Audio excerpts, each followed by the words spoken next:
Absolutely miracle. She dropped her phone. So as I bent down to pick it up, one of them from about 10 yards away fired a crossbow. Right? If I hadn't have bent down to pick that phone up, that'd have hit me flush in the mush. What she didn't know was that I had a chunk of readies that I needed to move out of Miami. But all of a sudden his car pulls up, gun out the window, like next to me, pull the car over. Next thing, he's pulled his shooter out, and now he's got it in my boat, right? Oh. And he's got it to the point where it's bending me nose. I'm thinking to myself, mate, I like this gambling game. I really like this gambling game. Found your passion. And you'd get this wall of noise. 5, 8, 10, 11, 8, bet. Finish betting, please. No more bets. Boom, silence. And then it's almost like the geezer's got the trigger, and then you can hear the ball, dun, dun, dun, dun, dun. 36 red. Boom. When you've got drink and people and gambling and money involved, it's a very emotional business. Because if they really wanted to find out who done it, they'd find them. 100%. You don't just shoot 3 people in the face down a farmyard alleyway with no evidence left there whatsoever, with no trace of anything. I had them where I wanted them, and we had them, like, there was nothing going to happen. And I very, very stupidly turned round to clarify something. And as I've turned round, it was like you know them very small little mini bats they use at rounders. Bang! Straight in a mush.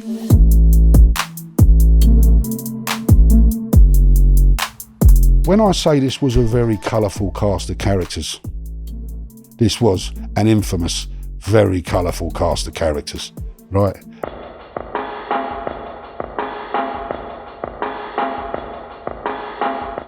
Six years ago, I was here, Brighton, the Walrus, met Dave on the doors, and he was writing his book, and here it is, finished. I'm going to read you the back, so you got an idea what's coming. From boys to men, follow David's extraordinary gambling casino career as he goes from penny up the wall, greyhound racing, dealing poker in a spieler, all before he was 16, to finally becoming a croupier in Soho. Lump is an eye-opening insight into the mechanics of the casino business. Ride the waves from London to Miami, the Bahamas, New York, LA, and Puerto Rico, as David lends himself to a life of indulgence in the cruise ship and villainy world. Coke, beautiful women, the mob, as in the mafia, all have a part to play in what is essentially a modern-day love story. First of all, huge congratulations to David for getting the book out. Link is in the description box below this video if you want to check it out. Available worldwide on Amazon. And I'd like to start off with like an insane story. So, is there a time when you've ever come, I imagine there's several, when you've ever come close to getting killed? Getting killed, yeah. Yes and no. I suppose, I mean, I've had a couple of tricky situations on doors, but when I actually think about it now, there was a time when I was in down in Miami, myself and a girlfriend at the time, Olivia. I said to her, look, let's go away for a few days. We need to get out of Miami for a bit. You know, I've been on the South Beach scene now for 6-8 months. Be handy to get away. What she didn't know was that I had a chunk of readies that I needed to move out of Miami. So I said to her, look, where do you fancy? Let's not get on an air. Let's just drive somewhere. So she said, well, I've never been to Tampa. Let's go to Tampa. So sweet, 4-hour drive. So you get on the 75 through Alligator Alley, all the rest of the malarkey. Anyway, we get through that. And as we get through it, I was doing what I thought was a normal speed, about 80 mile an hour. All of a sudden his car pulls up, flashing blue lights, gun out the window. Like, next to me, pull the car over. I thought, what, for doing 80? It's a bit much. Like, so, what's going on here? So Olivia, she's like, just pull the car over. I don't know what they want. So anyway, I get out. one of them gets out, then the other one gets out. I thought, this don't look, there's something not right here. So he half sort of flashed me this badge, and I didn't get a chance to see it. I'm sure you're aware of how this all works. And I'm still, I thought, I'm sure this ain't protocol, this ain't how it works. So anyway, he says to me, pop the trunk.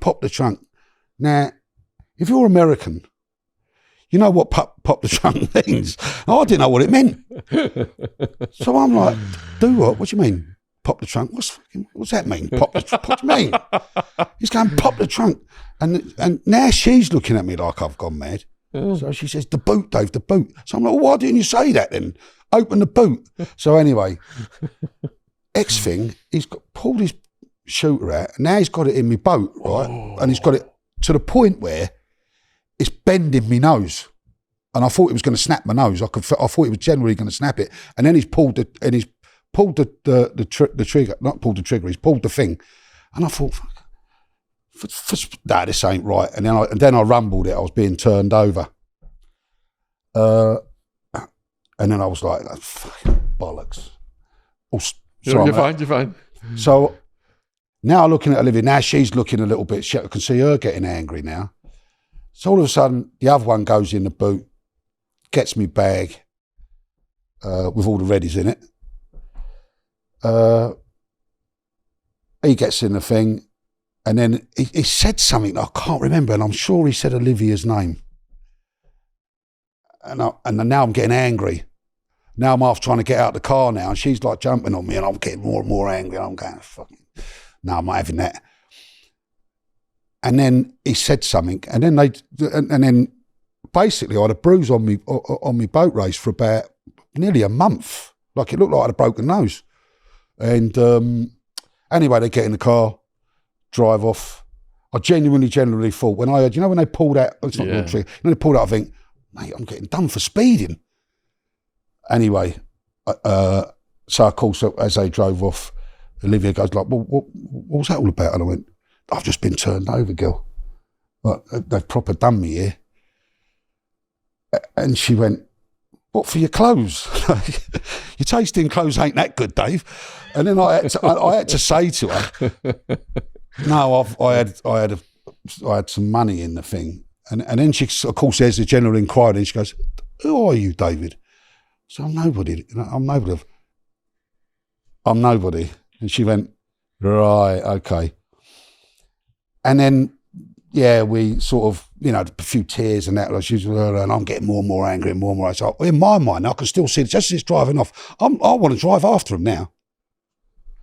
But then, obviously, you come round and you think, hold on, what can I do? Obviously this has been planned and so on and so forth. So that was one time, and another time that I can think where talk about this. Now this is pure luck. So we was on the door down the seat front, and there was a load of travellers turned up, and you know what they're like. They can be difficult to deal with. Good as gold, but as soon as no, you're not coming in, that means to them it's like ringing a bell. Right, it's off. Right, so there's a fight, altercation, managed to get the better, blah, blah, blah, blah.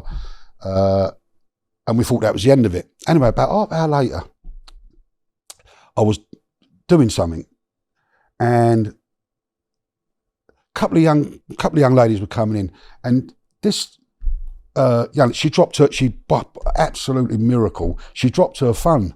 So as I bent down to pick it up, one of them from about 10 yards away fired a crossbow. Right? If I hadn't have bent down to pick that phone up, that'd have hit me flush in the mush. Right? Wow. Now, what the connotations of that were, I don't know. But it wouldn't have been good. And then there was a lot of comeback from that, obviously, because then there's all sorts of questions about what, like over, and there was a few little situations we had in the States that I don't really want to elaborate on here because they're in the book, but yeah. I think you set the table quite nicely there, because people are wondering how the hell did you get in some of these situations, and we're going to get to that. So let's go back to where you grew up. Well, I happen to think it was magical when because being a 60-year-old man, I was born in Notting Hill, which at the time is not like Notting Hill. Everyone, you assume, you say to anyone today, Notting Hill, they come at this, all of a sudden everyone's a multi-millionaire, everyone's walking around eating in bistros and the Michelin star restaurants, etc.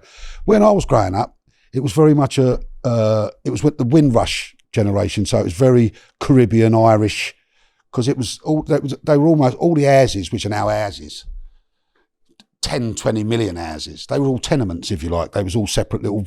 I mean, in our house, we had 8 families, 1 bathroom. Can you imagine? 1 bathroom.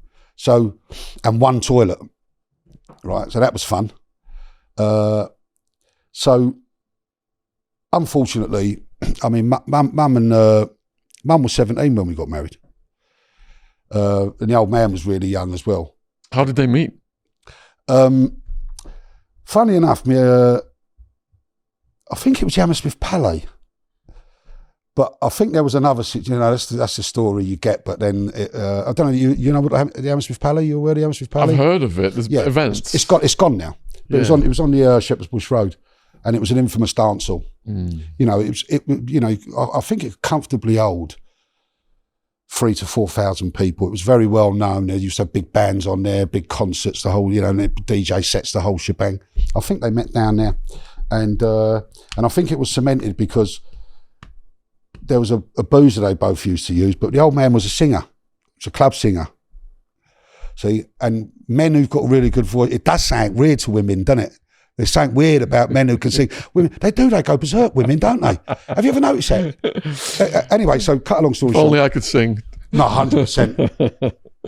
So, to cut a long story short, yeah, so I wound up, but my old man was a boxer. So, but he's got to be when he got conscripted, see, but he was Irish. But he came over here when he was 18 months. He had a stronger Cockney accent than I've got. And I think he was the only Irishman that got conscripted that got nicked after 24 hours. So he was on the trot for 24 hours, right? So to cut a long story short, he wound up in the shovel, blah blah blah. This was after I think it was after they got married, and it was a tempestuous relationship. You can see, Mum was, but the problem, see, with him, as tough as he was, my mother was just as tough. Right, and I speak to my mum now. My mum's my best mate. Well, obviously after Peter, but so it was a fantastic. I didn't have time. We didn't have time. My sister, who's a couple of years younger than me, when they did divorce, I was only 5 or 6. We didn't have time to worry about our parents getting divorced, because the next thing we knew, we were down in White City, which was a big, tough council estate. Now you've got to face what's in front of you, right? Which is hundreds and hundreds of kids, tough kids, Caribbean, Irish and English, right? We had nothing, right? We had nothing. I mean, my grandfather paid 2 weeks rent in advance. The old Bill come round asking where he got the money from. Well, that's how bad we was, right? 1 in 5 families had a television. But we had nothing. We had nothing, Sean, but we had everything. We had everything. We had a roof over our head, clothes on our back.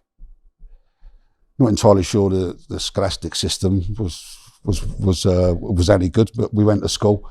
But we had a good wholesome meal every night. Every night, good home cooked meal, and we ate what was put in front of us.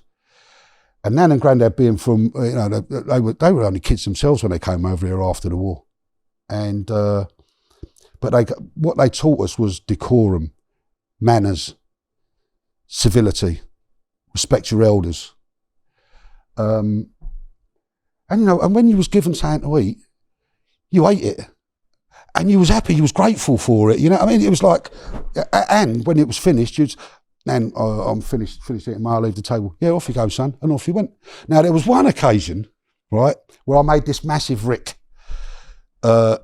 Because Nan, being the hypocrite that she was, right, never swore. That was all down to Grandad. So I came home one day. I got called into dinner one day. I was like 8 or 9 or something, and I swore. I didn't mean to swear because I completely forgot where I was. All of a sudden, I just copped for it out the right-hand side of my eye. Bang! So now I'm on the Gregory Peck So I've had to stand up. My sister's howling, laughing. And I had to apologise to Nan and Gran. I said, listen, it'll never happen again. And it never happened again. Because there's hierarchies and there's rules in these tough places. And you grow into them. You understand them. You have to understand where you sit within that social sphere. And I think that's what's missing today. A lot of, there don't seem to be any rules. Because the one thing that children love more than anything else are rules. And if you break them, there's consequences. What were your fondest memories from then?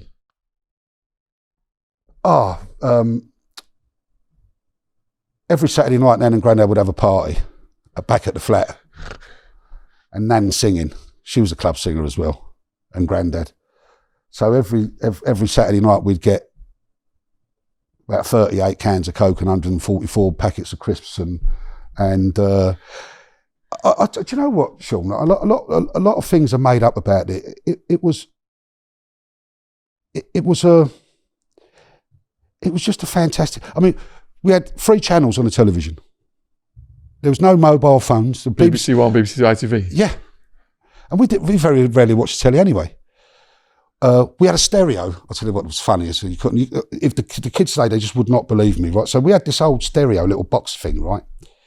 And the stylus, I had to sellotape a 2p coin onto it so it could maintain its integrity. Otherwise, it wouldn't play the record. I mean, you couldn't make this stuff up. And there was no such thing as, I mean, our treat, if you like, was every Sunday. Nan would make rhubarb and custard, rhubarb crumble and custard, sorry, that was fantastic. But obviously, as you start to develop and start to get older, your tastes change and things start happening, you know. And I made apple pie with lemon juice. Really and do you know something, Sean? To this day, honestly, I can still smell it. I can still smell when she'd say Sunday, because we'd have the Sunday roast. Yeah. And I'm like, is it coming? Is it coming? And an hour later, she goes, Dave, do you want some rhubarb? I can still smell that to this day. The homemade gravy. Oh, I just... Yeah, those were, I mean, amongst a multitude of happy things. What about your favourite crisp flavour? Because there wasn't so many flavours back then. Well, I think we had 3. We had ready salted, cheese and onion and salt and vinegar. Yeah. And I think my worst memory of crisps was like prawn cocktail. Because have you ever had prawn cocktail crisps? Disgusting. I was a cheese and onion man. Right. Because you'd burp 5 days later and you'd taste prawn cocktail crisps. It was horrible, wasn't it? You know what I mean? Can't stand vinegar even. Yeah, exactly. So, yeah. So, yeah, I think I was a salt and vinegar man. But again, I think that was the other thing, Sean, growing up. There was no disrespect to fat, but there was never any fat kids because there was no processed food. There was no takeaways. We ate breakfast, school dinner, and we ate a good meal of an evening, you know what I mean? And more importantly, we were out playing non-stop. Like, we'd play football 5-6 hours. It was normal, wasn't it? Healthy. Yeah. And then as you get older, then you start fighting, and then it becomes a different, you know, and then you get older. But are you aware, is there a game called, one of my favourite memories, British Bulldog? The fighter? The wrestler? No. There used to be a game called British Bulldog. I thought you were talking about Big Daddy and Andre the Giant and all that kind of thing, the British Bulldog. No, there was a game called British Bulldog. So British Bulldog consisted of, so we lived in an horseshoe, so block of flats here, block of flats here, block of flats here. So you'd have about up to 50 of us. And you'd have us all against one wall, and there'd be one kid in the middle, right? And we had to navigate your way over to the other wall.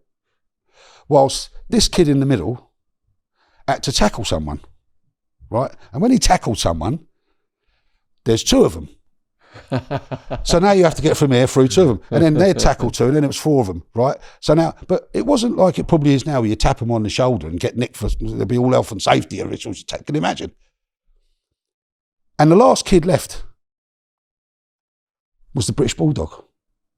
And can you imagine how tough this kid was? Can you imagine, right? So, I mean, can you imagine playing that game today? Could you just imagine if they'd have to have high vises on, what do you call them? Thingy hats.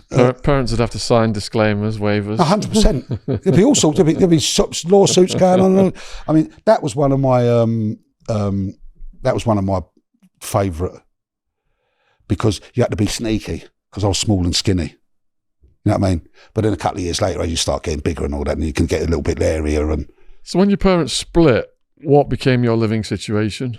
well, Mum and Dad split up. We was about 5, and God bless their souls, they were kids. You know, it was a common theme, and I think it's common today.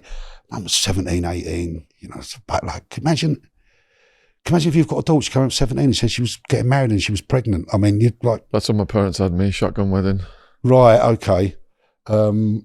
So we were in Notting Hill, and my grandparents lived in the White City Estate, which was a council estate in Shepherd's Bush. So we moved down there, and there's a lot of misconceptions and a lot of there's sort of premeditated ideas in terms of, yes, it is a breeding ground for Herberts. Yes, there's a lot of villainy that comes from out of it because it's people are poor generally. But as far as I was concerned, it was a majestic upbringing. In with your grandparents? Yeah, 100%. And how often then did you see your parents? I didn't really see Dad a lot more after that. He was busy. Connie the Will, as he was affectionately known as. Was that rough, not seeing your dad? Do you know something, Sean? I think there's a lot made of that. Do you know kids who they play that victim card, don't they? Or they play that, well, you know, my dad didn't love me. Listen, I was fit and I was healthy. I had a roof over my head and all the shenanigans that goes with it. I didn't care. I had to deal with everyday life on a council estate, and we had nothing.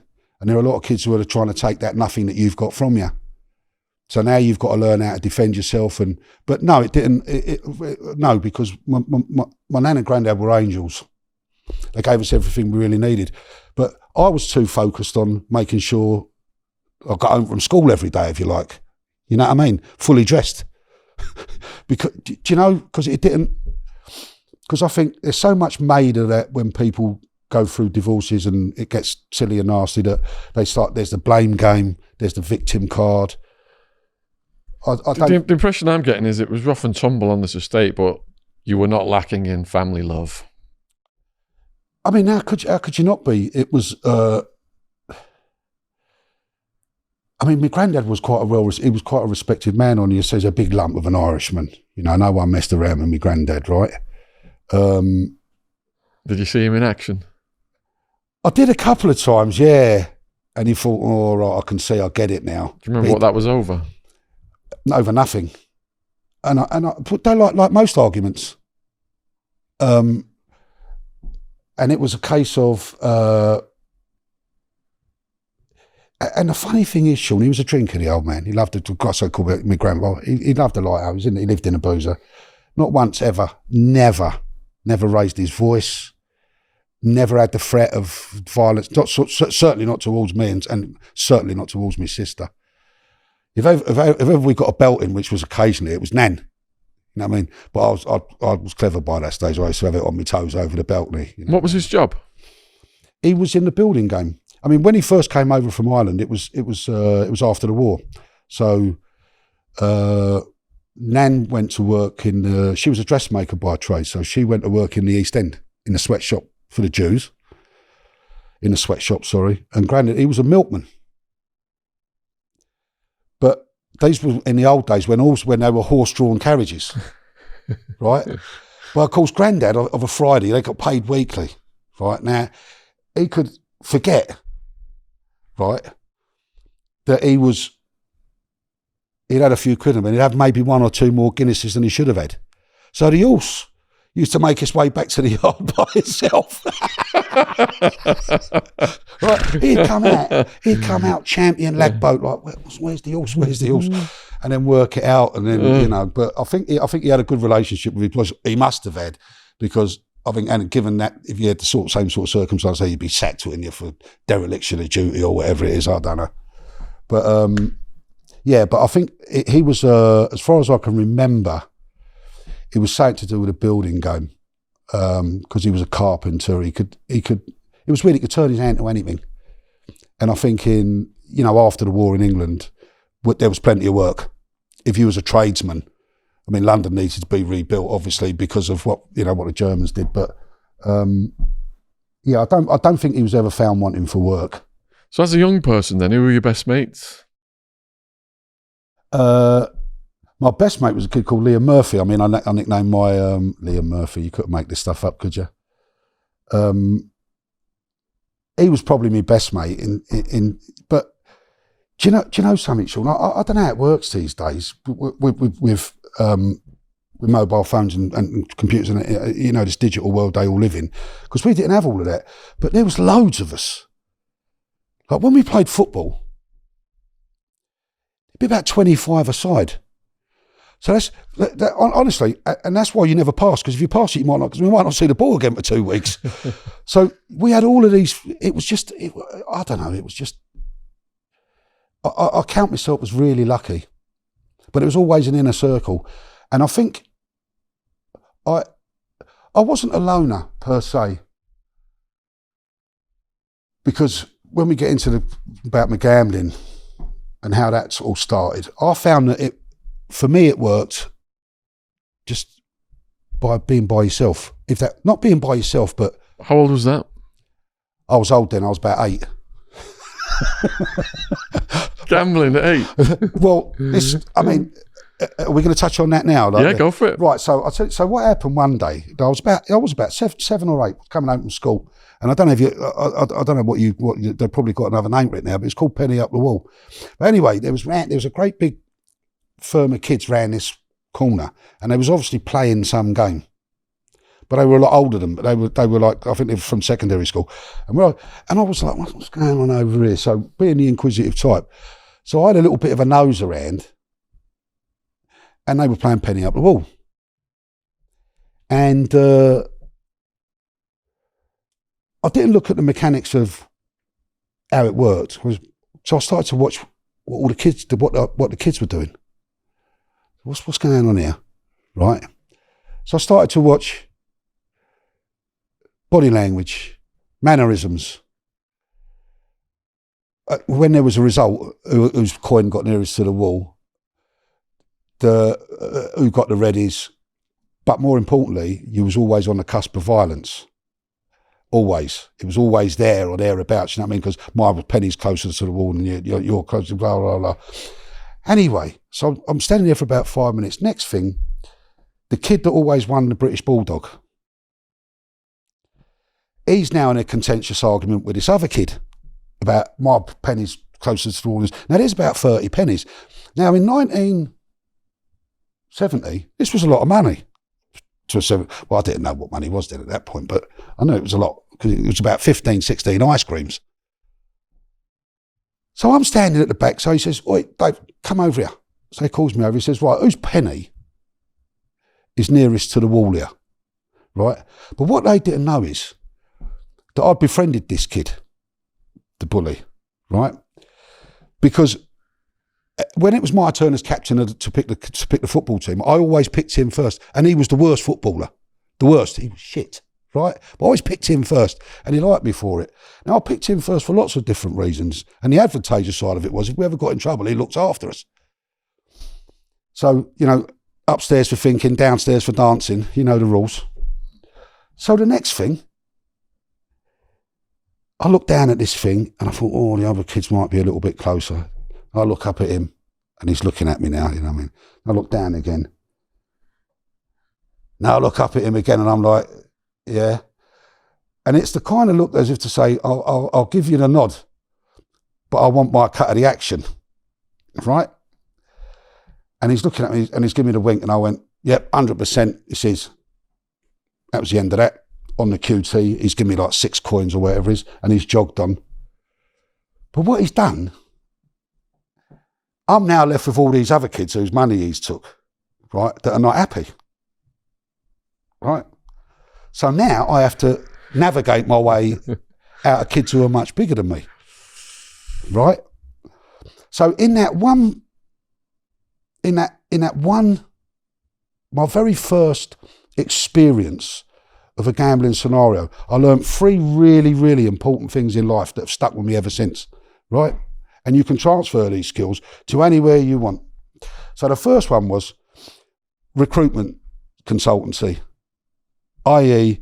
I've identified a particular candidate to do a particular role, i.e. he's going to stop me getting beat up. 2, sales skills, because I've negotiated a commission bonus in a highly pressurised environment. And 3, I've exited the market in the face of an economic downturn. Right? Now, whichever way you want to dress it up, those are absolutely vital skills. It doesn't matter. Whichever way you want to dress it up, those are skills you need in life as you go along in business, right? Indeed. So then I get home and I quite like this game. I do like the old, I like a bit of this gambling scenario. And that was at the same time I get home and Granddad's playing cards. So he's got a deck of cards now. So I'm looking at these cards and I'm just watching him play. And he was playing patience, or Americans call it solitaire. I ain't got a Danny what he's doing, but I'm just watching him and I'm watching him. And I'm watching him intently and I can see what he was doing and I sort of worked it out, because it's not particularly difficult how to work out how to play solitaire, patience. And then I'd worked out what a deck of cards consisted of, suits and how many variations, and hearts, clubs, diamonds, spades, how you win at solitaire and how you don't. And then when he didn't win, for example, the card that he needed was under a certain thing. So by the time I've played it, I've worked out probability and permutations in a deck of cards. So I'm thinking, do I like cards? So I think it was the next day, I've had to go down the pub to go and get the front door key because he's in there having a light out. So I walk in, and there's a load of young Herberts. And this is when they were paying notes. And I'm showing my age a little bit here. And they're playing cards. And I was fascinated straight away. And one of the older boys, he went, hello son, he said, you looking for Martin? My granddad. I said, yeah, I am, as it happens. I said, is there any chance I can, do you mind if I, he went, yeah, come here son, come sit down here. I'll show you how to play this. And it was 3-card break. So he showed me what deck cup, like, which I knew, like the table of hands, how the payout system and how the betting system worked, and probability and various other aspects of it. And he said, come sit here, son, sit here. He got me a Coke and a packet. So I'm watching that and I've got access to his holdings so I can see what cards he's got, right? And sometimes he's got nothing. But now he's bluffing, right? So I'm like, and this is all this happened in the space of about a week. I'm thinking to myself, mate, I like this gambling game. I really like this gambling game. Found your passion. Look, I firmly believe, Sean, this is my honest handheld belief, everyone has got a gift. Everyone. And you have to try and find it. Now, I'm not saying for 1 minute that my gift was in but as I developed my gambling career, I was very comfortable in it. I understood it.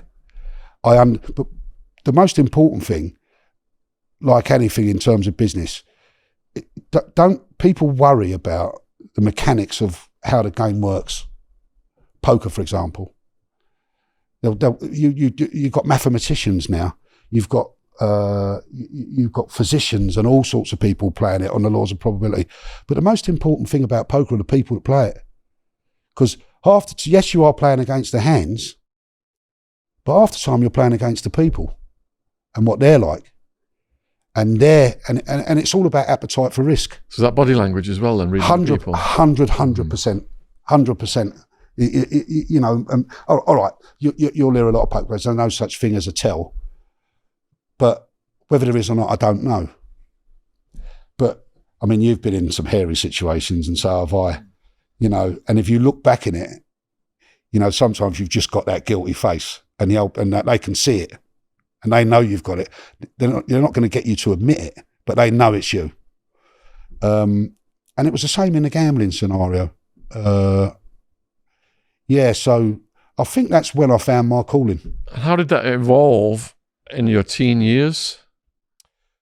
Well, I got to about 12 now, and people are going to think this is unbelievable. This is absolutely true. The White City, there was a dog track, White City Stadium, that was originally built for the Olympics in 1908. Now it was a GRA. It was a greyhound racing track. And one day I was at school and said, "Here, listen, they need potman at the White City Stadium." So what's a potman? So a potman is someone that just goes around and collects empty bottles, glasses, picks up the dirty ashtrays, replenishes the bar, blah, blah. Now I was 12, but by that time I had bum fluff, you know what I mean? I was 6 foot tall. I think you had to be 18, but there's no such thing as ID in them days. And I was lucky enough that I was just at 12, my bollocks had dropped. So I had a man's voice, right? And I just got given a job. So I went over there, got the job first night, and basically, you waited till the race, the bells went to signify that the race was going to start. You went around, picking up empty glasses and bottles and the ashtrays and blah, not particularly difficult. Tuesday, Thursday and Saturday night. But the first night I was here, I managed to get out just as it was about 2 or 3 minutes before the race started, and I started watching the bookies. The settlers. Now these boys, sharp, on point, immaculately turned out, really nice kit. And just watching them take money, 160, 11 away, bet, 130, bet, 23, bet. I was just, wow, man, look at that. That looks really cool, you know what I mean? And they were just, they were on it. And I'm thinking, I can do that. I can do that. 100% I could do it. So I said to the girls one, and the girls liked me because they found out I was only 12. So they started letting me off a little bit so I could go and watch the racing and all that, right? So for about 6 months, after about 6 months, there weren't a bet of any size, any denomination, at any odds I didn't know. I could tell you in a split second. Wow. Any. None. Nothing. There weren't. Just from watching them. Then you get a program, then you start working it out. And this is the time I start bunking up for school because I thought, what am I doing with arithmetic? I don't need to know that Henry V won the Battle of Agincourt. I need to know where this geezer gets his clothes from because I'm going to become a, blah, blah, blah. That was what was important to me. So I started working on that. Then after about a year, I spent so much time at the track. I even used to bunk off school on a Monday. I was rarely at school by this stage because the trials were on a Monday afternoon. So I used to go along. So a trainer, for example, if he's got a problem when it's put in a wrong trap, he'll have a trial for it. So he'll put it in another trap, see how it works. Different conditions. There are a million different anomalies that you can put into a race. So by the time I'm 14, I know everyone at the stadium, even all the trainers. I mean, if that was around today, Sean, I'd have had a council tax bill. I spent so much time at the dogs, right? So anyway, one night I was picking up glasses as you do. Anyway, I could hear these couple of young Herberts, and he was saying, "Right, fancy this over there, blah blah blah blah blah." And I just happened to be walking past, and I, ever so politely, said, "No, not tonight. I was at the trial Monday. Right, he was 11-8 last week. He was in a Class A1. It was an A2. He's in an A1 tonight. He's outside by 8-1. There's a reason for that because the trap 5 of the things. It'll get to that. It'll get to the bend quicker than he will, and he's got no chance." He went, "Really?" So I said to him, "Look, it's a £1 note." I said, "Have a reverse forecast for me. Can you put it on? Because I can't gamble because I'm too blah blah blah." So he went, "You sure, kid?" And I went, "Look, no, I'm not sure, but I reckon that's a good chance." Lo and behold, it wins. Right? So now they come back. Everyone's got a nice few quid. Everyone's happy. And I'm standing there, and I'm trying to keep a lid on it because I don't want people to know what I'm doing. Do you know what I mean? Just in case I get a tug and they work out I'm 14. So I'm living the life of Riley, really. And all of a sudden, I could see this guy really smartly dressed. Clearly someone really had a lot of money on him, you know what I mean? Proper cockney act. Clearly weren't old Bill. He was watching me, and I think, right, I'm in trouble here. So he comes over. So he says, hello, son. He said, I've been watching you. Here we go. I'm in trouble now. So he says, come outside and we'll have a word with you. So I thought, well, I ain't done anything wrong. I'm underage, you know, like, what can he do me for? So he's gone, listen, he says, do you live local? Right, okay. And I said, well, it depends. He said, no, listen, he said, I'll tell you what right. He says, I've got a little spieler on the Uxbridge Road in Shepherd's Bush. He said, and I'm looking for someone, just like what you do, just to run around, look after the boys, because there's a certain individual that frequents this establishment, right? Which is and you think, okay. He says, and we like to keep ourselves to ourselves. So, you know, your back comes, all right, okay, this is going one or two ways. He says, and basically that's all you got to do. It says, when the boys want to drink, come in, there's a bar there, he said, but they don't pay for nothing. I'll give it to them, it's all free. Bottles of light ale, if they want a gin and tonic, whatever you got to do. That's all you got to do. And if they want something or clean up the bill, like, just do exactly what you're doing. He said, but I'm watching. He said, do you know about the dogs and all, didn't you? He said, I just heard what you said to them. He said, yeah. He says, just something about you, kid. I like you. He said, if you want a job, he said, I could use you on a Friday night. No, I ain't got the arsehole. Tell him I'm 14, right? So I said, well, what are the readies? And I think I was getting something like £4.50 a week, Sean, right? Doing work in the 3 nights. Something like that. Weren't a lot more.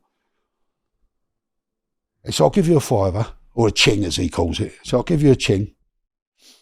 He says, plus tips. So I'm like, okay. I said, but can you just he said, listen, these boys frequent jail, right? On. But on a Friday night, we have a 7-card stud poker game, cash game, but we've got a dealer for that. They play Kaluki, dominoes. Boys, do what they got to do, and they got to sort out their businesses. All you got to do, he says, I've watched you. Just keep your mouth shut. Don't get eye contact. And that's all you got to do, son. He says, and I promise you, the boys will look after you. Sweet, that'll do. So I walked in. I said, right, I'm quitting here because I was getting more on a Friday night. I was getting for 3 nights' work. So I started in the spieler. Now I get to the spieler, and when I get there, now imagine this is the mid to late 70s. All the boys. These are tough men, right? Men. Incredibly smartly dressed. Right, there's a lot of people that are probably infamous, famous, a lot of people know they are. And it's crazy era. Yeah, but with this is in West London now. So you've got the Notting Hill firm. I ain't going to name names, but you've got the Notting Hill firm. There's all the shenanigans that goes on with it. Anyway, the kids was, oi kid, come on, do this, but politely, because that was one thing. So a lot of people don't realise the villainy game's a gentleman's game. It really is, and I say this to everyone. It really is a gentleman's game. If you upset them, that's a completely different world. So the kid, do us a favour, bring us over a bottle of light. I brought him over light. Gives me a £1 note. So I said, I think it's all free and all that. And if I've done, so they all start laughing. He said, "No, it's for you, kid." Right. So Friday night now, right, I'm going home. I've got a chunk of reddies in me kick, like thinking, and I can't bring it out again because it's not etiquette, is it? So I get home now. I think I've won the pools, right? Anyway, next night I wound up. He says to me, "Do you want to work tomorrow night, Saturday?" He said, "We've got a bit of a thing tomorrow night. Do you want to work tomorrow night?" I said, "Yeah." I said, "Yeah, of course I do. Yeah, I will." So wind up at the club. So the dealer ain't turned up. So he says to me, "Do you know how to deal cards?" So I said, "No." I said, "I mean, I can shuffle, basic shuffle. So I won't know what, the answer's no." So he said, you handed me about 7 cards to have poker. I said, no. Here is a word from today's sponsor, Aura. If you Google someone, you can find out all kinds of personal information about them. This information is accessible because of data brokers who profit by selling your information to robocallers, telemarketers, spammers. You can use my link, https://aura.com. Aura is AURA. /Sean Attwood, SHAUNATT Wood. To try 2 weeks for free and see how many data brokers are sharing your info. Also linked in my description box on this YouTube version, or scan the QR code on the screen. Aura also monitors your emails and passwords to see if they were involved in a data breach and exposed on the dark web, and gives you the recommendations on what to do. Aura has almost every internet safety tool you'll ever need, all inside one app. So he said, what? And this was the bully, the one that you don't want to upset, right? He said, I'll tell you what we'll do, son, right? All you got to do, sharpen the cards. When I say give him one, give us all the cards, it's all you got to do. We'll do the rest. So, okay. So that was that. And now, when I say this was a very colourful cast of characters, this was an infamous, very colourful cast of characters, right? And they were infamous. These were people. But there was one proper Herbert out of all of them. I think it was something to do with a city. Can you clarify Herbert for the Americans watching this? Oh, sorry. I think it's an ingenuous, disingenuous individual. I think you probably call him a jerk. Okay. Right. That's it's language that we use just in reference to. Am I allowed to use the word wanker? Yeah, I think we get away with wanker. We get away with wanker. Yeah. So, not a particularly nice individual. So, anyway, so it's about an hour, so I'm sweating, thinking, just fucking, hands, blah, blah, blah. But, so I've been going for about 2 hours now. And by that time, I've half rumbled what's going on. My gambling, whatever it is, can work it out, what's happening. Anyway, so the guy, the Herbert I was talking about, I hope you understand it now. He only used to turn up, he didn't mind doing his readies every week. He'd done his chunks, he'd done chunks and chunks, because he just liked the company, he liked to be seen, he liked to be in that, do you know what I mean? But the boys never spoke around him because he weren't part of that circle, but they used to rob him every week, to take his money. Anyway, so there was this hand turns up, and there's an argument. So the bully, who you don't want to upset, he starts having a ruck with this, and he's got the poshest accent you've ever heard in the history of mankind. You can't imagine it, and you can see, and all of a sudden, I don't know what got into him. He starts getting proper leery, right? And even and I'm like, mate, please don't. You're going to get seriously hurt here. And I don't know what made me do it, because there was a side pot over here because this guy had gone all in, and it just meant right. And I don't know what made me do it, and I just went, "Do you mind if I say something?" And he's just looked at me. And I've gone, as it happens, John. Right, he wins the main pot, and you win the side pot, but he's still got about 50, 60 quid left out of because he's got more money than you. And he sat down, and there was this stony silence, and I thought, I'm going to get stabbed to death here. I'm going to get killed, like, blah, blah. And he turned around and looked at me. He just turned around and looked at me, and he's gone, I knew there was something I liked about that. He said, right, you're on the firm, son. Bring that other ice cream and tell him he ain't welcome. I tell you, I lost 4 stone in about 2 seconds, just and it all came out of me. And then the geezer, as I'm shuffling for the next set, I thought you said you never knew nothing about poker. I said, I don't, but I said, but I've managed it. Do you know what I mean? I was comfortable in that environment. I just knew it. And I knew the punters. So subliminally, in my mind somewhere, I've already come to me and I thought, yeah, go on, Dave, say something. Say something. Even though it could have got me seriously hurt. And he would have hurt me as well. Even though I was only 14 and about 6.5 stone. But yeah, I got away with that. That could probably be put in with nearly getting killed malarkey from the beginning. How long were you doing the spieler? We got really unlucky with that. because it turns out in the end that the Herbert, the disingenuous gentleman, The knucklehead. was actually an informer. And all the boys that were at the club, they never used to speak in front of him. I mean, but they always had. This was in the days when cash was king. You very rarely saw a card, credit cards. Cash was, and boys always had chunks of readies on them. Always. I'd come out of there some night, Sean, with 160, 170 quid. This was 1977, 78. This was 3 times what a man earned in a week. My pocket money was 50 pence a week back then. Yeah. I went up to Wedgwood Road and bought a pair of lizard skin shoes, which like that was 120 quid. I remember people around the estate going, they just left me alone then because they found out where I was working, and they just like obviously the people I mixed with, and by that time, and that was where I learned. Granddad taught me 2 things in life, right? Never, ever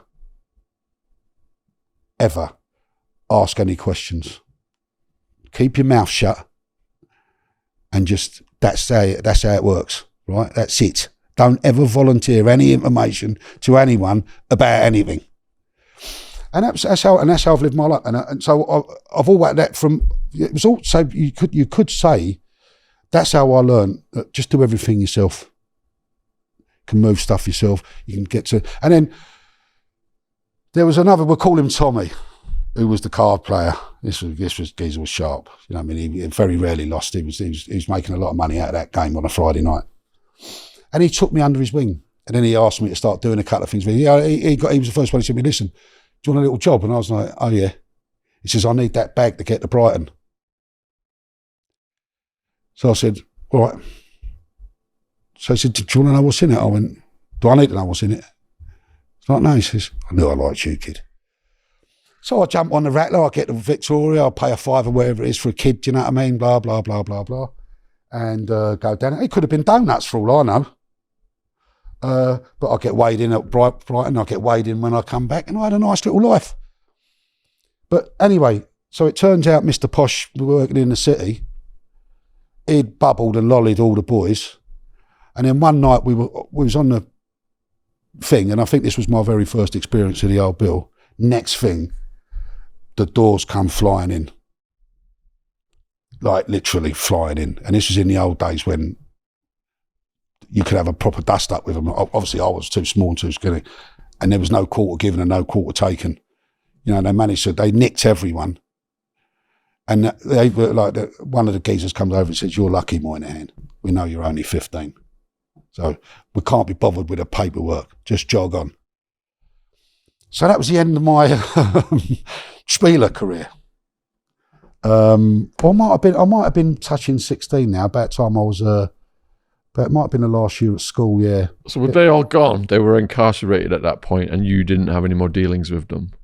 Well, funny enough, I kind of did and I didn't, because the people I know were involved with them. You know, they all mixed in very similar circles. Because people go to work, people go a 9-to-5 job, and other people go to work. Like, as you know. And it's that kind of lifestyle that you have to, because I was too young and naive. I wasn't naive. Let me rephrase that. I wasn't naive to the point where I didn't understand that what I'm involved in here could get me in a lot of trouble. Because when you get to 16, it's a different world now. 16's a completely different world for some reason. But when you're 15, 14, there's too much paperwork. And are you attracting females with all this bling? Well, at 16? that was because believe it or not, I was painfully shy, right? Painfully shy. And I was a late starter where, particularly from the environment I come from in terms of a council estate, because there's loads of girls around, you know. But my problem with girls was, Sean, right? They didn't play football. They didn't play British Bulldog.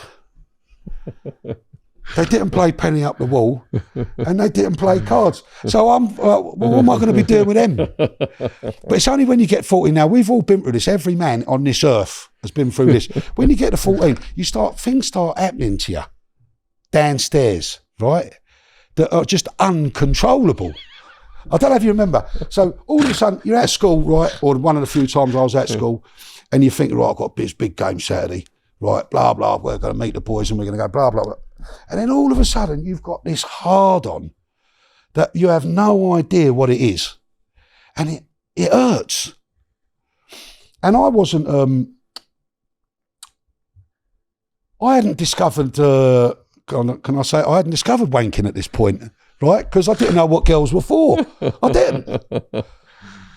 And I was looking out the window one day, and I was, as you do, and I'm thinking, I've got this fucking hard on now, and I'm going to do it, And then it's just at that time when school finished, and you could see all these little Herberts. There's about 20, 30, but they're all at the school gates, and it's like they're in block, sprinting block. Wallop, they're gone home, and I'm thinking to myself, well, they're quite keen to do their homework, right? But these kids had already worked out what an orgasm was. So do you know what I mean? So about, I was 15, I think, when I had my first real proper girlfriend, and I think I was late 15 when I lost my virginity. If we talk about that, but which was late from a council estate kid, But it was hard work. Like, I don't know, what am I supposed to do here? What am I supposed to touch? Because you think you're this, well, can you help me out here? Like, what am I doing? And and then for all of about 3 seconds, then it's over, and then you think you're this great. Oh, I'm a man now. I've broken the seal. I'm one of the boys. And I'm Don Juan. When the reality is, you just, and it takes. I don't know about yourself, but it took me years to find out what girls were all about. Did that slow you down with the lifestyle, the other lifestyle, the gambling and stuff? No, because by now I started to get a few quid out of it, and it does attract. You do. You become noticeable.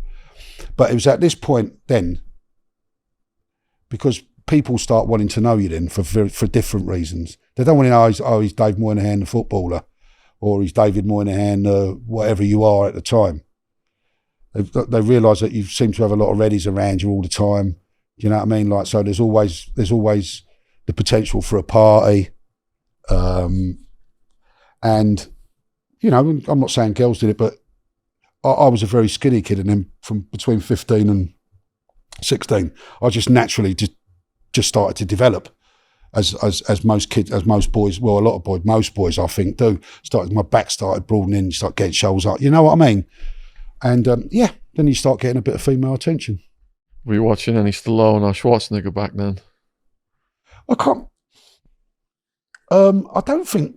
Well, if I remember, I don't think the first Rock. What was the first Rocky? Was that 79? I think so. Yeah, was it?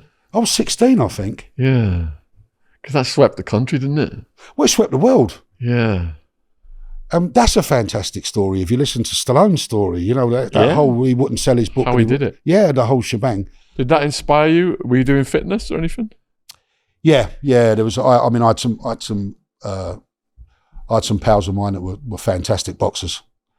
So you got into boxing, did you?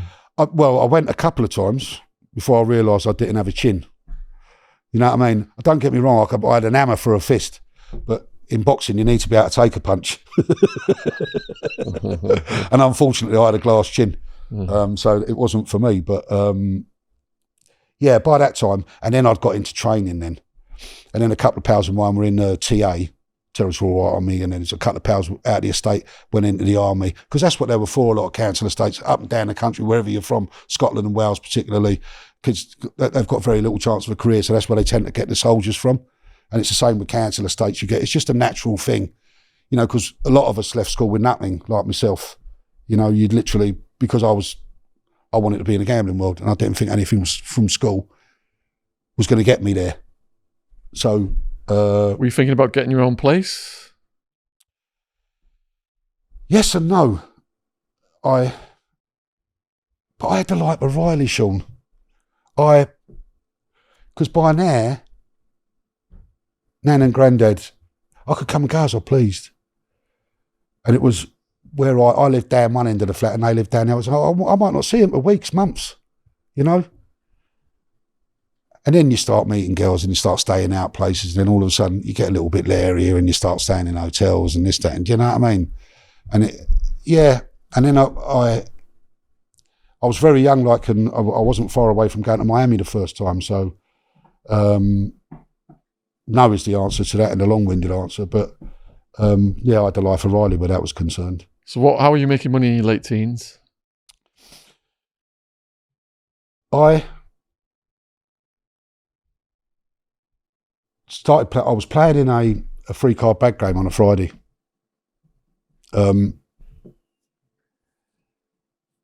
And I could make enough, if you like, off that game to live comfortably. If people were getting £50 a week, I could comfortably make £50 a week playing that game.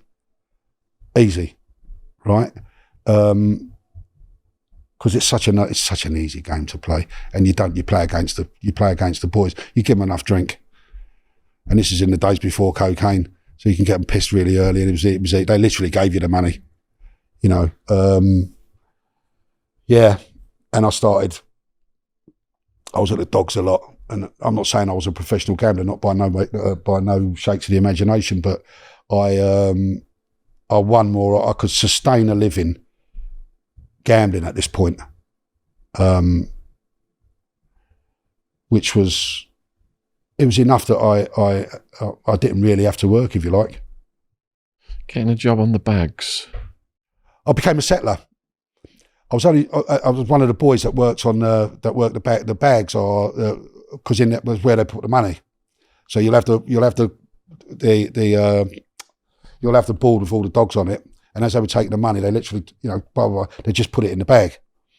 And the settlers are the boys that make the payouts at the end. But unfortunately for me, because I was 16 at the time, I worked 2 nights. Geezer, I was living a dream. This is what I wanted to do. I had it. I was there. Do you know what I mean? And the geezer went, "No, you sure you never done this before, son?" I was like, "I ain't." But unfortunately for me, the GRA, I got unlucky. There was an inspection or something, and he came round. I think I only did 2 or 3 shifts. And he went, "I need to see, how old are you, son?" So the geezer I was working for genuinely thought I was 22, 23. I said, "So I'm 16. He went, "Oh yeah?" Out. So, but do you know what, Sean? It was probably a good thing, because I'd probably be still doing it. I just loved it.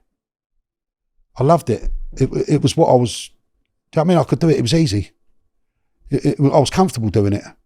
That's what makes you the most happy, isn't it, when you're doing something you love like that? And that's the essence of life, isn't it? Yeah. To be happy. Then you meet a croupier that lived in the Bahamas. Well, this was a couple of months, I say, after I'd lost the bag job. So a couple of girlfriends of mine, and they were friends, Marie and Jackie Carolan, used to go around on a Wednesday night, but the older sister was a proper soulless older sister, do you know what I mean? And she said to me, "Solly, you got to come round Wednesday night. Her boyfriend's home from the Bahamas. You got to meet him." I forget his name. Anyway, so I'm round the house, and he's over from the Bahamas on holiday. So remember them old MGs?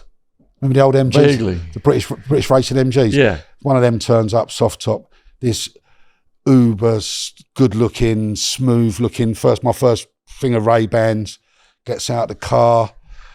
And I'm not a jealous type. I'm the type where it's, right, I want to know how he got that car, right? The looks I can't handle, but I want to know how he got that car, right? So he comes in, introductions are made. "Hello, mate, how are you? Blah, blah." So he goes, "What do you do, son?" So I said, "I play cards." He says, "Oh, but," he says, "I'm a croupier." I was like, "Oh yeah, what's a croupier?" He says, "I deal cards and I deal roulette, baccarat, 21, blackjack, chemin de fer." So I was like, "I can deal cards." Oh yeah, what's that? 7 card studs poker. He said, not in a spieler, in an illegal gambling den, David. I went, no. Just help my granddad on a, blah blah blah. But you could see this guy was making a lot of money. Now, the Bahamas in 1979, 1980 was a dream. It was stuff you saw on the Love Boat. Jack Jones. Do you remember that? The Love Boat. And it was, and I met him actually, but believe it or not, on a cruise ship a long time. I'll have to tell that, it's another story for another day. But, so I was fascinated by this guy. But I think I was 17 at the time. And he said to me, they're always looking for good people. He said, what you like with numbers? So I said, well, I think I'm all right. So he said, well, look, I've got a couple of phone numbers for you to call. These people would be more than interested to talk to you. But he says, how old are you? I was 17. He said, no, mate, you've got to be 18. Said, when you get to 18, give him a call. And then we just got talking, and he was telling me about his life in the Bahamas. He had a boat, he had a beachfront apartment overlooking the ocean. He had a little boat. I'm looking at 007 here. And I'm thinking, I want some of that. That's a bit of me. That is. You know what I mean? So my aspirations, I'm thinking, what's a croupier? It's a dealer. So that was my interest. That was my, okay, I want to be a croupier now. So I only had to wait a little bit of time. I got 18. And then I was coming back from East London somewhere. I was on a tube. And in London, there's an Evening Standard newspaper, and they do a situations vacant bit. So I'm doing nothing. I thought I've got to sort myself out. I've got to get a job. I've got to get a career or something. So I left school with no qualifications. I'm thinking, now I'm just barely 18. And as I'm getting frustrated, I've ripped open the paper, and just in a corner was a little situations vacant, trainee croupiers. Come to Stringfellas nightclub, right? And I'm at Piccadilly. There's the next stop. So I just instinctively got off, and I thought, hold on, so I'll get out of Piccadilly, it's just down. So it's only a 5-minute walk. But I weren't dressed for it. I had a pair of shorts on or something, it was a whatever. And when I get there, there's a queue. Because it was a good job in London at the time. It's a queue down the road, must be 50, 60 people, all in their Sunday best. And I get there, and I've got like a pink Lacoste on, pair of shorts, Larry, typical, And just as I get to the door, and I don't know what made this geezer do it. He was one of the croupiers. He's brought me inside for something. Thought I was doing something with a kitchen or something. And I said to him, how do I apply for a job as a croupier? He's gone, did you not read the advert? It says at the bottom, come smartly dressed in your best Sunday best. And I took offence to it because, so I went, all right, mate, sorry, I don't, blah, blah, blah. I didn't mean to, I don't want to upset the equilibrium, blah, blah, all right. Because you could see he was getting upset. Anyway, what happened is, this is where it's all fate. Next thing, Maria, her name was, she's come walking out of the thing. She's looking at me and she says, what's going on here? So before the Herbert can pipe up, I said to her, I'll tell you what's happening. I said, I've picked up the newspaper and I've seen the advert, and I very stupidly, I did not see the bit at the bottom that said, come smartly dressed. I genuinely didn't see it. I said, I'm sorry for wasting your time. I said, but can you show me where to get out and blah, blah, blah. And as luck would have it, and this is why as luck would have it, right? She says to me, you only good with numbers? So I said, well, I might be. She says, right, there's 20, 30 questions here. And they were fractions, odds. So she sits down. She says, well, go and take that test and we'll see how you go. See if we can do anything. So I sit down, do this test. And with all modesty aside, I finish this thing in about a minute, right? A minute. And I sit down at this table and it's everyone's head like this and all fucking sweating and all sorts. And I've gone boom, boom, boom, boom, boom. And so I stood up and I'm walking out, and so she's come over and she goes, look, David, she goes, I've given you an opportunity. Please have the common courtesy to sit back down and finish the test. So I said, I have. She went, what? So I said, I have finished it. Give me that paper here. So she's give it to the Herbert who's trying to throw me out. Right? So he's looking down it. He says she's got them all right. So she's looking at me now. She goes, someone's give you the answers. I've gone, do what? I went, no, they ain't. So she then said something else. She goes, right, come in the office with me, right? She goes, right, do you know someone who's a croupier? And I told her the story. I said, no, I said, I don't know. So, but I met this geezer, blah, blah, blah, boring. So she says, and you don't know, you've never seen these questions before? I said, I ain't. I said, well, go and get me another one. I'll do that. Go and get me another 20 questions. I'll do that. And you can watch me do it. And then I could see her, and I could see her looking at me now. She has the old twinkle in her eyes looking at me now. And then I looked at her and I said to her, so look, I said, I'll tell you what, I'm sorry for have wasted your time. You know what I mean? Because I'm pulling the reverse psychology on her now, because I'm upstairs for thinking, downstairs for dancing. And then she looked at me, she said, I'll tell you what we'll do. It was a Friday. She says, any chance you can come back Monday dressed in a whistle and flute and we'll have a look? So I said, yeah. All right, I said, I'll see you Monday. And I knew. Do you know what I mean? And as I walked out, no one else has still moved. And this is like 10, 15 minutes later, and they're still all scratching their heads. Do you know what I mean, Sean? And I didn't have the art to tell her that, and trust me, not because I'm Captain Fantastic. That's got nothing to do with it. I didn't want to volunteer any information of my background. By the time I was only 18, 19 here, but I just knew how it worked. You know what I mean? It was my gift. Yeah. So that was it. So I went back on. Can I finish? Please keep going. So I went off. So I went on a Monday. So I'm walking. I've got a nice suit on there. Cuts down through, coming down through down Regent Street, in through Beak Street, into Soho, and I could see her walking across there, and she was a very, very immensely attractive lady. So I've gone. I said, "Oh, hello." Now, and I'm fairly sure that she's probably the type of female that gets hit on 1,000,000 times a day. And she's gone, I beg your pardon. I said, David. I said, I'm the guy with the shorts. I said, oh, hello, David. Well, you scrub up well. And I knew straight away then. And she goes, come on, let's do the paperwork. And I think it was 4 weeks later. She said, do you want to start the Croupier training school? So in them days, it was paid. And it was for 6 weeks. And it was one game. I mean, they teach them 3 games now in about 20 hours or whatever. It's something ridiculous. But in my day, I started, and if I may, so the first day I walk into training school, there's 35 of us, 30 insanely attractive females, 5 guys, and 2 of them were right. So you can't imagine the time that I had on this training school. So if I even began to tell you, and I'm not a boastful man, but anyway, so yeah, and then that started off my casino career. So Stringfellas, you said? Yeah. And did you meet him?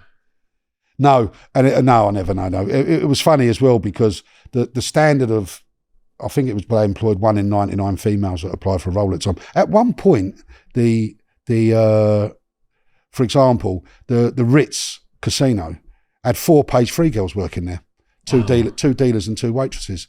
The standard of females, like it was all about looks. It was nothing to do with what your mathematical skills were, how agile your hands were. It was absolutely nothing to do with that. It was all about what you look like. So how did you take to it? What, to the casino game? Mm-hmm. Oh, so we finished training, which was 6 weeks of just 6 weeks. Not the best time of my life, but I had a giggle personally. And at the time, I started at a place called Charlie Chester's Casino. Now, Charlie Chester's is an infamous casino in the world of casinos. It's known as the best training school for dice dealers.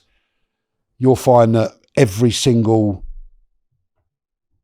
individual that's on the best 25 dice dealers in the world started at Charlie Chester's. It was the worst casino in London to work, for example, it was the least money. It was the only 50 pence game of roulette in town. And people didn't stay there long because it was a stepping stone. A lot of people that come into London for the first time from the provinces went to places like Chester's, they got the action, and then they went off a mile up the road and doubled their money. So it was but I remember the first night I walked through, funny enough, we was across the road, believe it or not. Can you imagine sometimes it was tearing down with rain by the time you got over the road? You was soaking wet. But anyway, I remember walking in the first night and it was the smell of the carpet, like the reek of cigarettes. It was like a wall of Chinamen. It was like something out of like, you ever seen the movie Deer Hunter? Yes. Have you ever seen that? Do you remember the Russian roulette bit? Yes. Right? Never forget that. Do you remember the bit where there's just this mental volume of noise? And they're all betting. And then they get to the bit where he loads to go, shh, and he just goes, and there's stony silence. Honestly, so you walk upstairs and it's just this wall of noise, Chinaman, thick smoke, stunk of beer and stale Chinaman, with all due respect. And in amongst all of that was this harem of beautiful women dealers. It was weird, right? And you'd get this wall of noise. 5, 8, 10, 11, 8, bet. Finish betting, please. No more bets. Boom, silence. And then it's almost like the geezer's got the trigger, and then you can hear the ball, dunk, dunk, dunk, dunk, dunk. 36 red. Boom. And then the noise started again. And it was just, it was the funniest thing. And it was just, honest to God, Sean, I got it straight away. Within 20 minutes, I worked out who was in charge, who done what. Because they only taught us at the training school the technicalities and the mechanics of how the games worked to be able to deal. They didn't say you was going to be watched by an inspector, that the pit bosses watch the inspectors and the managers watch the pit bosses watching the inspectors watching the dealers. Didn't teach any of that. But I could see that hierarchy system coming from a council estate. And I could just see it. And within 8 or 9 months, I only dealt roulette, but then there was a dice training school come up. And the governor, he came over to me, he said, listen, I need to talk to you. He said, I'm not entirely sure you was telling us the truth on your application, Dave. So in the first instance, it's David. I got away with it and all. I said, then, no, I'm 19 years of age. How would I know anything different? So he said, well, you just must be a natural. And I didn't have the art to tell him. And again, I just knew what I was doing, Sean. I've never been more comfortable in an environment in my life. And when I got done the dice training school, which involved picking up 2 dice, lobbing them down the table at one end of the table, and then there was this wall of noise, and you had seconds to pay the bets out, and then there was a guy in the middle called the boxman, and he's the one who ran the game, and you had the 2 boys at the side, the 2 base dealers, and you're the guy on the stick that hands the dice out, he rolls them, and then you get them back in with a stick, and then, all that rest of it. To me, it was just an elaborate form of penny up the wall. That's what it was. And I had it. In a couple of weeks, I had it. Did you ever make a mistake and it got heated? I've had a table turned over on me. What happened? Why? Well, the idiot on stick called the wrong number. He called us. Just explain what that means. Right. Okay. Right. So, very, very quickly, I don't want to get too technical because we might get lost in the whole concept of what I'm trying to say. But effectively, so maybe if the point's 8, everyone's now betting, if they're on the win line, that they're betting an 8 will come before a 7. And if an 8 drops, or sorry, if you throw an 8, you win. If you throw a 7, you lose. So the idiot, or shall we call him the affectionate name, the Herbert on the stick called a 7. And I was watching, and just as he was about to get the stick in, I just got my hand in front of me. I just went 7 out. No, I said 8 a winner, whatever it is. But by that time, the geezer who stood next to the stick man hit him, right? And now everyone's trying to grab the chips off the layout. Now I'm on the layout trying to stop them all, trying to nick the chips. And I mean, this was a highly irregular situation because we've got cameras to resolve these issues, right? But when you've got drink and cocaine and people and gambling and money involved, it's a very emotional business, and people can flip very quickly, very, very quickly. I mean, there's a multitude of stories, particularly in the West End, when this was at the time when the Iranians and the Iraqis was at war. London was a melting pot of, there were whales, there were loads of what we call whales that could spend 100, 200, 300, 400, 500,000 on one spin of the wheel of roulette. Like there was a lot of money in England, in London, sorry, in the roulette world. And yeah, there are umpteen stories. But there's one great if I made. There's I'll tell you what, one of the most heartwarming stories I'll ever give you was Kerry Packer, who was considered the world's biggest gambler. Now, I met him. Well, I didn't meet him. I was in a club that he came to. This man, like, he was a billionaire, right? And I didn't even know that. I'd never met a millionaire, never met a billionaire. And he was like 6'5", 6'6", whatever he was. He was a big man. He had this massive head. But anyway, he was in a club on Hertford Street, which I think was Crockford's, and they were stupid enough to take him on. So they'd give him 7 boxes, and he'd play. And they said, "What's my maximum?" So he'd say 150 grand. Now it wasn't 150 grand a hand; it was 150 grand each box. So you're talking about 1.05 million, right? So this is big money. So anyway, I think they beat him in the end. It weren't for a lot, but they beat him because he was obviously clearly he wasn't a billionaire for a reason. And one of the waitresses, she happened to walk in at the time. This is an infamous story in London. It's true because it's been backed up. I wasn't there, but to cut a long story short, some guy that was playing behind him was playing like 10, 15 grand or something per hand. They let him play. And he made a decision, because it's his box here, he can make the decision whether he wants a card or not. He's made a decision which he shouldn't have called the card, but he didn't. He went over. So the guy lost the money.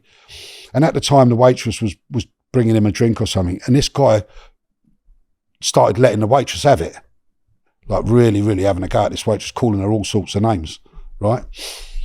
Now, a lot of them used to get away with it because they could, because they were spending so much money.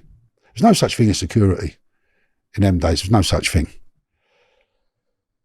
So you couldn't get a bouncer in there to calm things down. And there's a manager and a pit boss. You're the ones who'd have to like try and alleviate the situation. So anyway, this geezer was going Garrity, and till eventually that Kerry Packer turned around and, listen, do yourself a favour and keep yourself quiet, because he had his own bodyguards with him. Now they're going to set about this guy, right? But luckily it all watered down. The moral of the story is that when Kerry Packer was walking out, the next day, someone turned up. Oh, sorry, I've got to backtrack here. Sorry. When this Arabian guy was having a go at the waitress, she said, "Look, I'm only trying to do my job here. I've got a mortgage to pay." And I'm sorry. And that's how we were trained. That was it. You just, whatever. So of course, all blew over. Next day, Kerry Packer sent inadvertently one of his guys in there, got talking to this lady, found out her name, and then through one thing or another, I don't know how they did it, found out her mortgage details, and he paid her mortgage off. Now, at the time, it's only about 30 grand.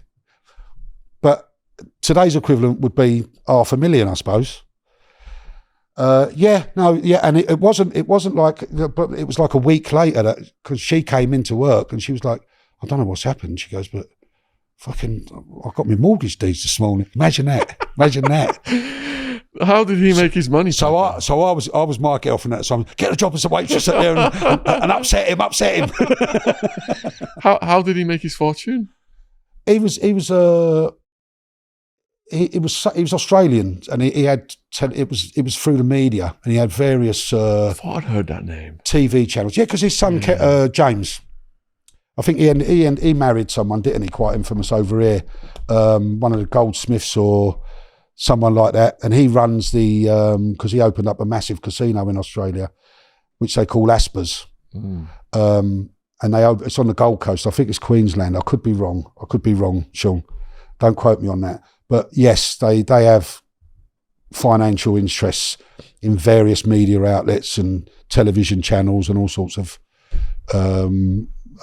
various. I mean, they have business interests in a lot of. There's a lot of money in that family. So at the point now where you get arrested for the first time and the violence starts getting heavy. Well, no. Well, to be fair, it was a little bit. This was a. When you get to 16, 17, I mean, it was a ridiculous situation. Me and we were coming back from the Palais, of all places, the Hammersmith Palais, me and two of the boys. And we was with our girlfriends, and we were walking past the Nick. And this couple of old Bill came out, and they said something about, they were getting leery, and one of them said something to my girlfriend or something, and, you know, it was being flirtatious. I didn't take too kindly to it. And it was like, yeah, go on, do so. Sorry? And that was it. We just set about them. And we completely forgot that we was actually outside a police station. So within 5 minutes, now we're trying to get, oh, mate, whatever. Like, so yeah, that was the start. And then. So you were in the cells that night, were you? Yeah. How did that feel? Well,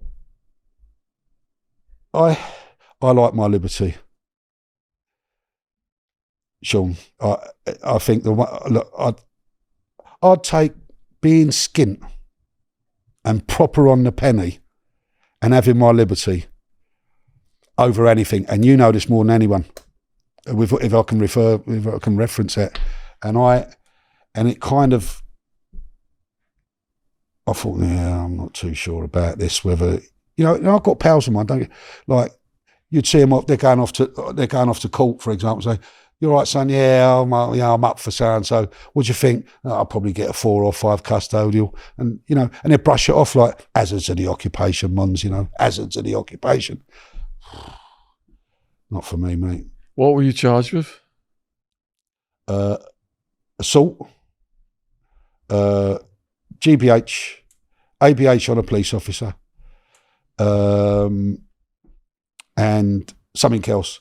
But when they found that I was 16, they diluted it all to, if I pleaded guilty to, what's it called?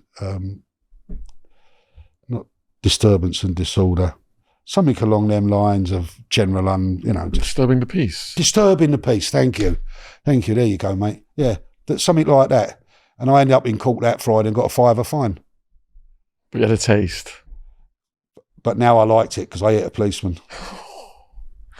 I thought to myself, yeah, that felt quite good, that. And then you think, it's only when you get older.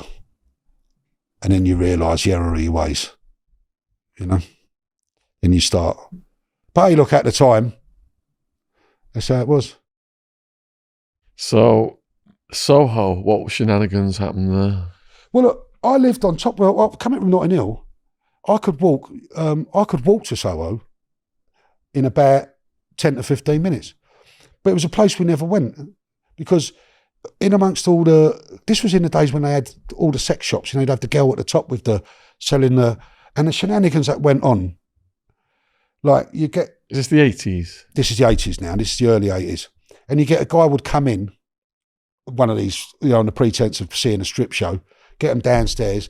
They'd give them a bottle of Prosecco, charge them 300 quid for it, whatever it is. The geezer obviously wouldn't have his money. He can't charge it on a credit card. So the two boys would march him off to the nearest, you know how this works, march him off to the nearest hole in the wall, get out everything he can, now jog on, because what's he going to do?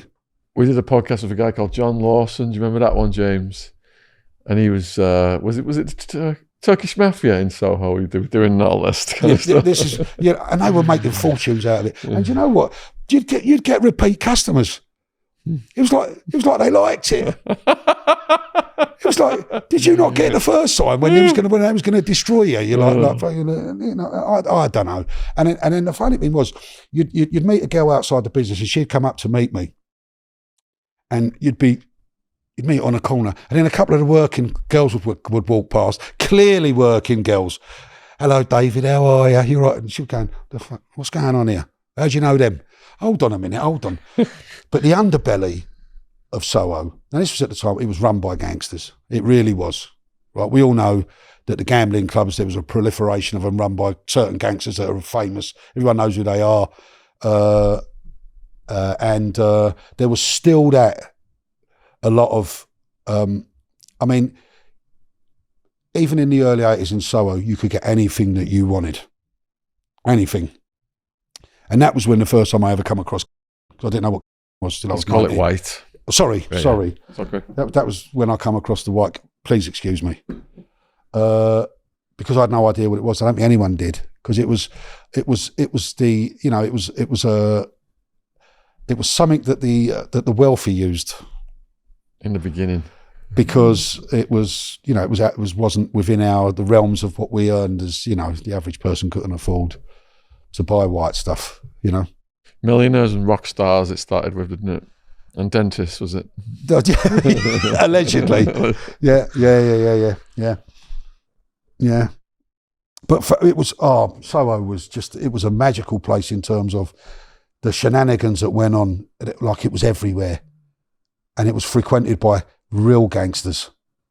And there were so many little spielers, little card rooms, little drinking dens, and these were. You wouldn't want to get on the wrong side of these people, that's for sure. Didn't care how tough you are, because you could get yourself seriously hurt here. And it was just there was all sorts going on, but we were okay because we always had the girls with us. What was your job title at this point of the story? I was still a croupier in Soho. Yeah. I was in Charlie Chester's on Archer Street.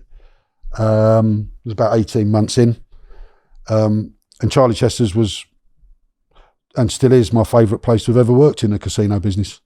The actual, given the building and the set of circumstances, as a going concern, no, but it was the people that worked there that made Charlie Chester's what it was. Fantastic people, fantastic. With all these crime families operating there then, did you see anything heavy go down? It would depend on what, the problem you got with the casino business, by this point, after 1968, you had what was called the Gaming Act. Now, the Gaming Act was brought in specifically to get rid of two big families from out of the West End, because the West End then, as it was, and in Soho, where most of the casinos were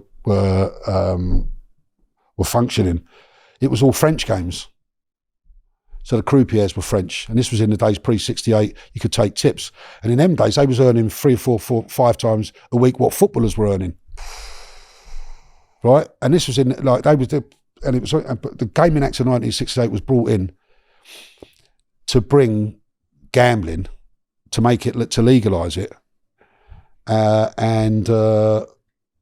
it was one of the most secure places, if you like, that you could gamble, knowing that it was actually straight, because we had to have cameras and there were checks and balances in place, policies and procedures, protocols. There's no way, for example, you could give anyone credit or anything like that, and because these were exactly these rules, that's what they were brought in for. So and every manager that got to it was called the Grey Certificate of Approval, which I've got one, and you would have to know. I mean, you're talking about these two books, legal books. I was in a classroom, and if you know me, classrooms are not my favourite place to be. Having to learn the Gaming Act and you had to know them, and then you had to take what was called a test in front of two serving policemen that were on what were called the gaming board, and they would grill you to ensure that you knew the gaming act and that you wouldn't break it. Because if you broke the gaming act, you got sacked immediately. So gambling in this country was brought in after certain families that were proliferating in the West End to make sure that they couldn't work anymore. So you're saying those families kept order then, and the violence didn't erupt? There was always an underbelly, and like anything, there's hierarchies, and you couldn't. You tended to see, because we only frequented about half a dozen places, but you tended to see the same people, or you would see the same couple of guys that would seem to be keeping an eye on things. Again, it comes down to hierarchies. Who's in charge here? But we certainly never. Oh, certainly I never got to meet anyone at the top of that tree. Well, I didn't want to. Sean, what would I be doing with them? You know what I mean? I was straight as a die. I was a croupier. I was licensed. I was earning good money, and I weren't far away from going to Miami. How did that come about? If I could say it, can I tell the story? Yes, please. So very, very, very quickly. In as much detail as possible. Right. So so we went to Ibiza. I think this was 82, whatever it was, when there was nothing there. So the following year, we'd made loads of friends over there, as you do, and we were going to have a reunion. We was all going to go to Ibiza. So I got tasks with, in them days, you used to have to get tickets from a travel agent. There's shops. Thompson. Right. Something like that, whatever it was. So I've got the readies on me, and it was about 60, 70 quid, which was loads, blah, blah, blah. So anyway, so I goes to Hammersmith, Thompson's in Hammersmith, whatever it's called. Thomas Cook. Perfect. Nothing. The only thing they had, they were 220 quid or something. Too much. That was no good. So now I'm walking down the Shepherd's Bush Road, get down to the bush. I'm walking up towards Notting Hill, Hyde Park, blah, blah, blah. And I've gone into another gap in Holland Park, nothing in there. And again, in the Evening Standard, there used to be a couple of things, and they do flights in there. So I get standard, goes across the road, having a cup of tea, and I'm trying to get the thing, and I'm like, blah, blah, and I'm getting frustrated. Getting out, it's a hot day, you know what I mean? I want to spend these readies, I want to go back to Ibiza. I yank the thing open. As I yank it open, it's a little advert right in the corner. It just said, Miami, dice dealers. Really? So now, right, ring this number. Now, this is in days before mobiles. Right outside is a red telephone box. So I'm now scrambling around trying to get some coins to ring. So I ring the number. Hello, American accent, English number, American accent. Hello, my name's David Moynihan. I'm ringing in response to the advert placed in the thing. I believe you're looking for dice dealers. We are, David. She said, listen, but we're only here for another couple of hours. We're in London. Do you reckon you could make it to us in the next hour or so? So I said, well, I said, I'm not dressed for an interview. She went, don't worry about that, right? We'll make our minds up when you get here. Can you deal dice? I said, yeah. So she says, we're in the Embassy Hotel, Bayswater. So I said, really? I was looking at it. Right? Face again. You couldn't make this stuff up. So I'm looking at this hotel. So I said, what, the Embassy Hotel in Bayswater? She went, yeah. I went, listen, I'm across the road. So the next thing, she's 2 floors up. She's looking down. She goes, is that you in that T-shirt? And I went, yeah. She's going, come up. I'm thinking, right, so this can't be happening, right? So obviously now I ain't got time to get nervous. I ain't got time to prep. I ain't got time to do anything. So I'll cross the road. I'll go into the hotel, and I'm looking for an associate. But I'm up the lift, get out of the lift, look around. There's 50, 60, 70 people from all over England trying to get these jobs. All in their Sunday best, and there's me in a T-shirt and a pair of shorts again. Got muscles now, though, you know, I'm giving it a big one. And as I get to the thing, Leslie Lee's her name was. So she's gone, you David? I said, yeah. She goes, come in here, David. So as I go walking past, I can see all these people looking at me again. It's him again. So I'm thinking, I ain't got a Danny, what's going on here, right? So I walk in the room, she's got a couple of her pals, a couple of young American girls with her, Leslie. So she sits me down. She goes, where'd you deal dice? I'm at Chester's. Oh, you deal at Chester's? How long have you been dealing? It's about 18 months. Sweet, no drama. She says, what do you know about Miami? So I said, nothing. I said, but I'm a big fan of Miami Vice. I can tell you what Don Johnson does on and Crockett and Tubbs. So do you know anything about Miami itself? So I said, no. Well, what do you know about ships? Nothing. So she says, do you want a job working for us, David? So I said, you looking for dice dealers? She went, good answer. She says, how long do you need to, how long notice is? So I said, well, it's a week. So she said, good, because that's what time it's going to take for us to get the visas. So she goes, right, what flight can it be on? And I'm looking, so she says, well, the earliest one we've got next Thursday is on blah, blah, blah, BA 123, whatever it is. She goes, I'll give you a call later on at 9 o'clock. Is that all right? So this was my interview, right? And I went, yeah. She went, welcome. And she goes, welcome to Atlantic Associates. And then one of the girls, this blonde, she turned around and she goes, see you in Miami, David. Mate, I've never got into a boozer so quick in my life. But now I've got to go. So now I get back. So I've got to go and meet the boys at 6 o'clock. So after they've all finished work, and I'll walk in now. I'm out the light now, and I can imagine the adrenaline. So I went, we've got the police. I said, no. I said, but I've got a ticket. I'm going to Miami. What do you mean? I says, boys, I don't know how this is, but I just got a job in Miami. I'm leaving on Thursday. Really? I went, yeah, so I'll give them the money back. I went, sorry, but... Well, how much did that cost? I said, I don't think it costs anything. I said, I think they pay for it. Straight? Yeah.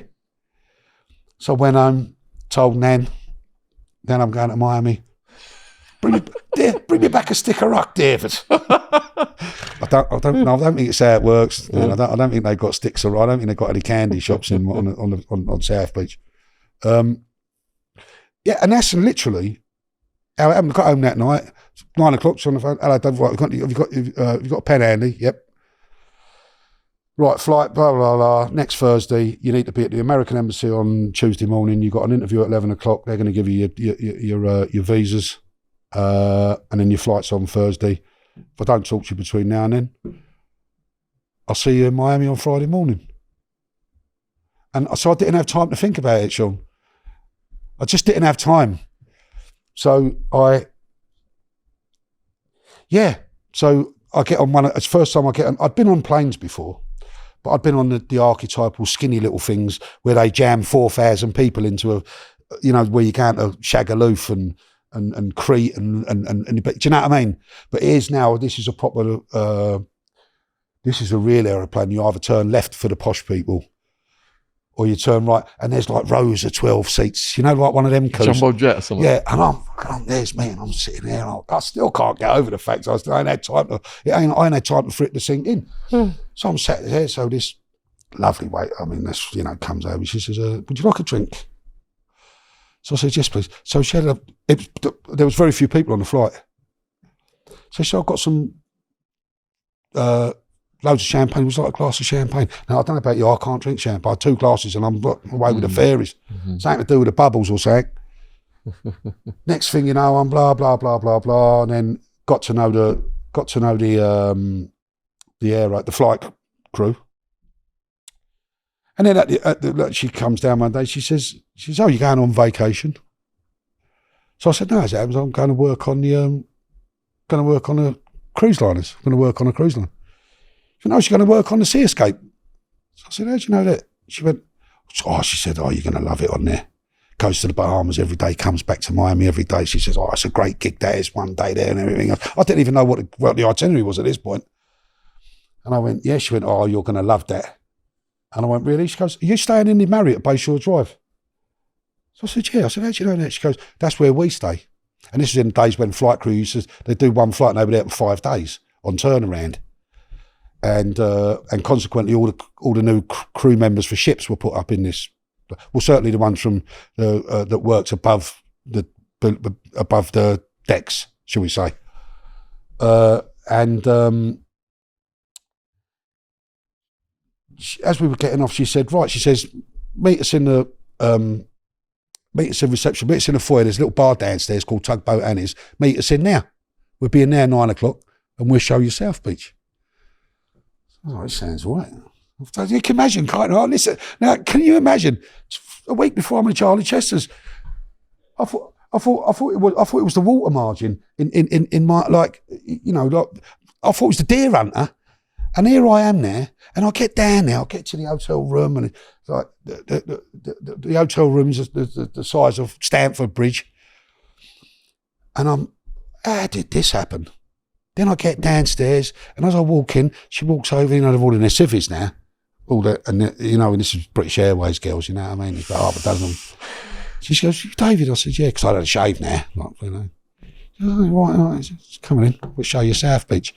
And then I got to South Beach, and we come down. Have you been there? You've been, John, right? You've been.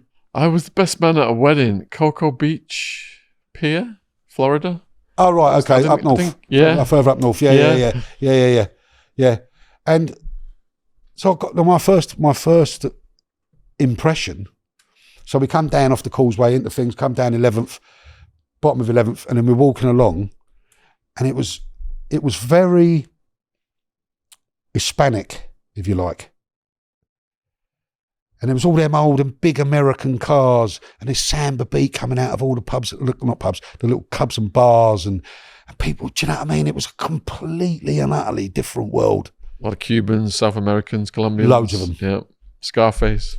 Loads of them. That's what it literally was. It literally was before it all became trendy, but that's another story. And so we wound up, and I said to her, like,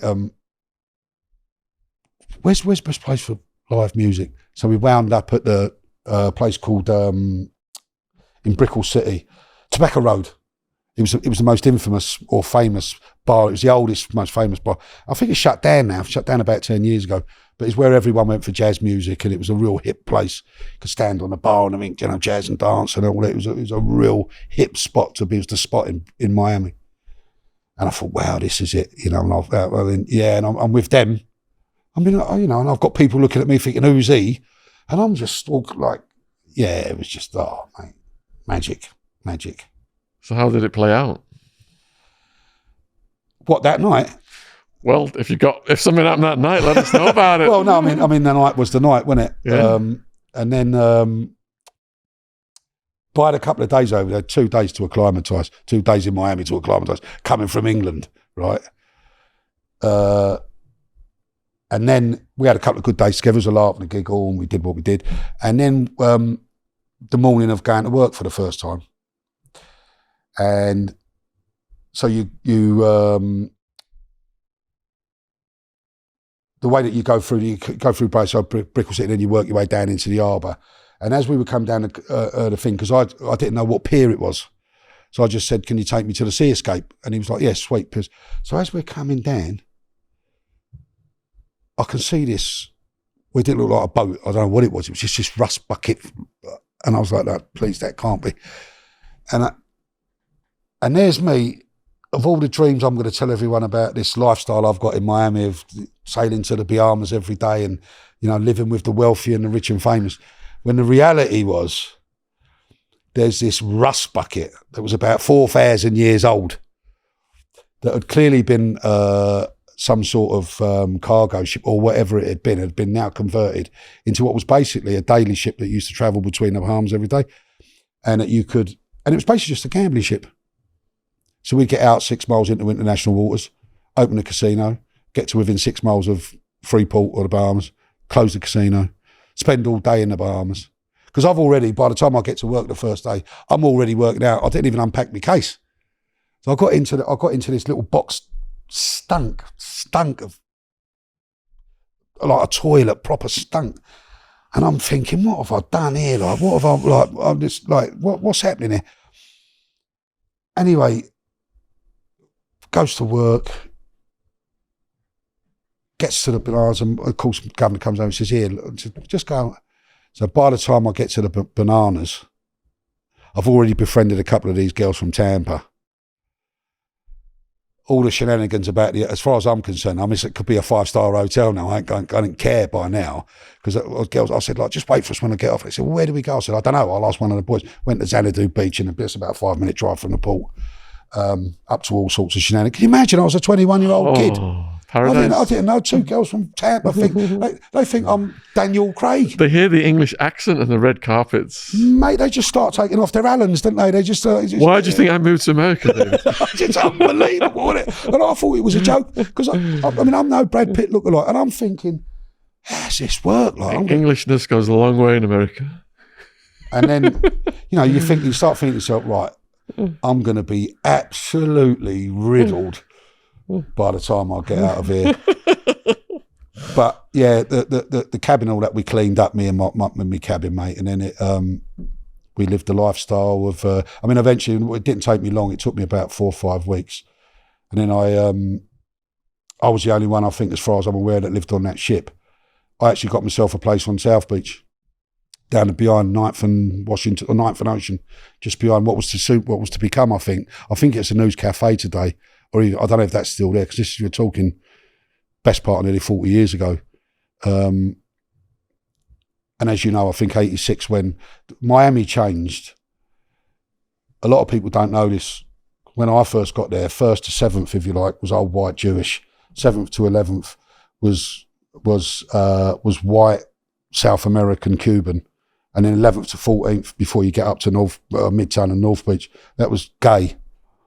So we only had 4 blocks, if you like, but what 4 blocks we had. But then when Versace got the job on the Miami Vice gig, so he became the consultant on that. That's why they were so insanely smartly dressed. He opened up an outlet on Washington Avenue, which became his biggest selling. That was his best selling outlet. Wow. Got himself a place on the beach. Before that lunatic killed him. But in 2 years, he turned Miami from an area of ill repute. Within that short period of time, he started bringing down Madonna. He started bringing down all the models. So within a couple of years, you had half a dozen modelling agencies spring up. All the older American cars started disappearing. They were being replaced by Bentleys and Range Rovers and whatever the top American cars were. And within 3 years, Miami was now the spot.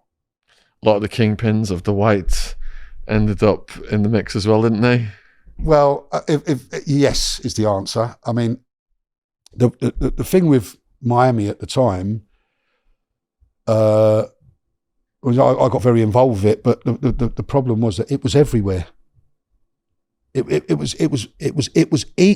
was more difficult to avoid it than it was to get some, because it was everywhere. Even the DEA, I think it was, said it wasn't addictive. It was like a new thing, and they didn't understand it properly. No, I don't think they understood it till about the mid-90s. Yeah. But I think they'd worked out by that point how much money was involved, and how much of Miami that was starting to spring up, because all of a sudden it became like London was very similar now. When they started to develop the East London, when all you saw was cranes everywhere and all these new apartment blocks. It was like, hold on a minute, where's all this money coming from? So how were you on the white? How did it affect you? I've got to be very, very, very when careful. you first started trying it. Yeah. I mean, like everything else. I mean, it wasn't until I got Miami, and it was with the flight crew. How could you say no? Oh, I mean, and by that point, she said, "Hey, do you want to try this?" And we were in Tobacco Road. Oh, I came out, Sean, like I was, and it, that. Did you have to go somewhere private to do it?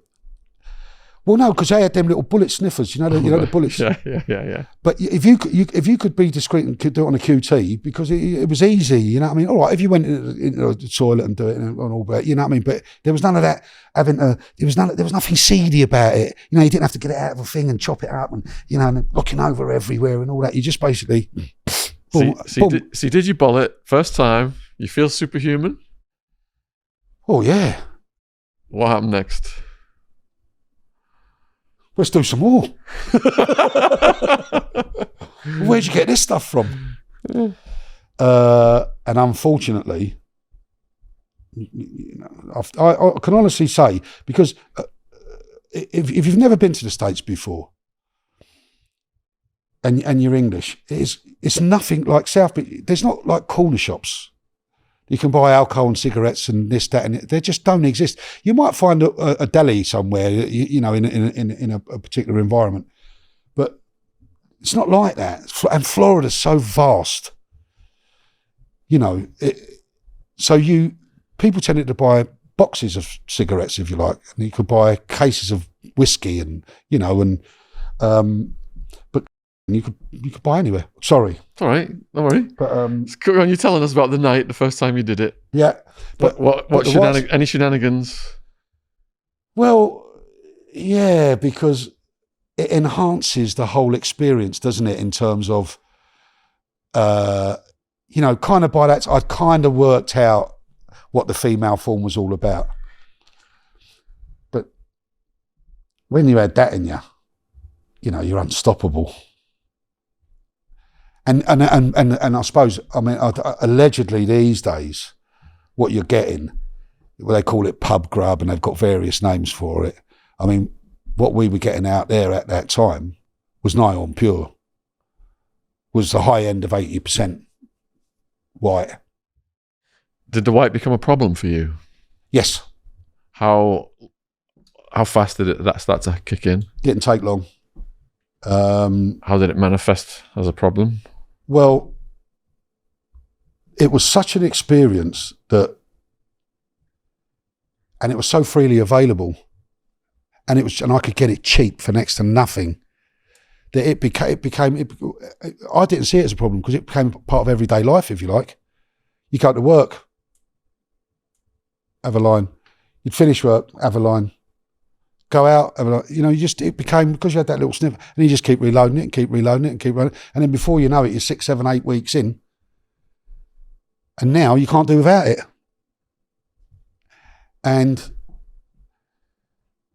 But what a ride. So what problems manifested? Well, all of a sudden it becomes an issue, because we earn good money, don't get me wrong. We made good tips, and we had a very, very, very comfortable lifestyle. And I think I was paying something like about $450 a month for my apartment, the service department, which was nothing in them days, considering it was on the beach, Southbourne Ocean, literally on Ocean Drive. But you start neglecting, you start forgetting the real stuff. I stopped training, for example. You stop eating. And it's all of a sudden then someone who knows you pulls you aside and says, listen, you need to have a good hard look at yourself, Dave. Like, seriously, David, like, look at yourself. Because you don't realise, Sean, I don't know about you, because when you live in the sun and you've got this deep tan, you think you look great. You know, I've got a suntan, I look great, but you can't see the reds in your eyes. You can't see the bags. You can't see that you've lost a lot of weight. You can't see you're skipping meals because you don't need to, because you're still alive. You know what I mean? There's no one to put the brakes on, is there? Because you surround yourself with everyone who's doing the same stuff. Well, yeah, and you're chasing that lifestyle. I was in Miami. I come from Notting Hill, Shepherd's Bush. I thought I was Don Johnson, but you're not, are you? That's Pink the shirts, no socks. Something like that. And then it became an issue because I met people that needed a solution to something that I could provide. Is this leading up to what we started with? Not really, and I don't really want to go too far into that, if that's okay. Yeah. Purely because the book will explain it all, in terms of allegedly what I used to get up to, and the people I started mixing with, because once you, obviously, because I lived right in the heart of South Beach, and I lived right in the middle of that whole renaissance, and consequently I'm out nearly every night, and it was difficult trying to the skillful part, if you like, because the part of the other part of it is maintaining a lid on it. And in the States, as you know, all people that have got money, they wear it, they drive it, they show it off. They've got the big watch, they've got the big chains. At the time, it's probably different now.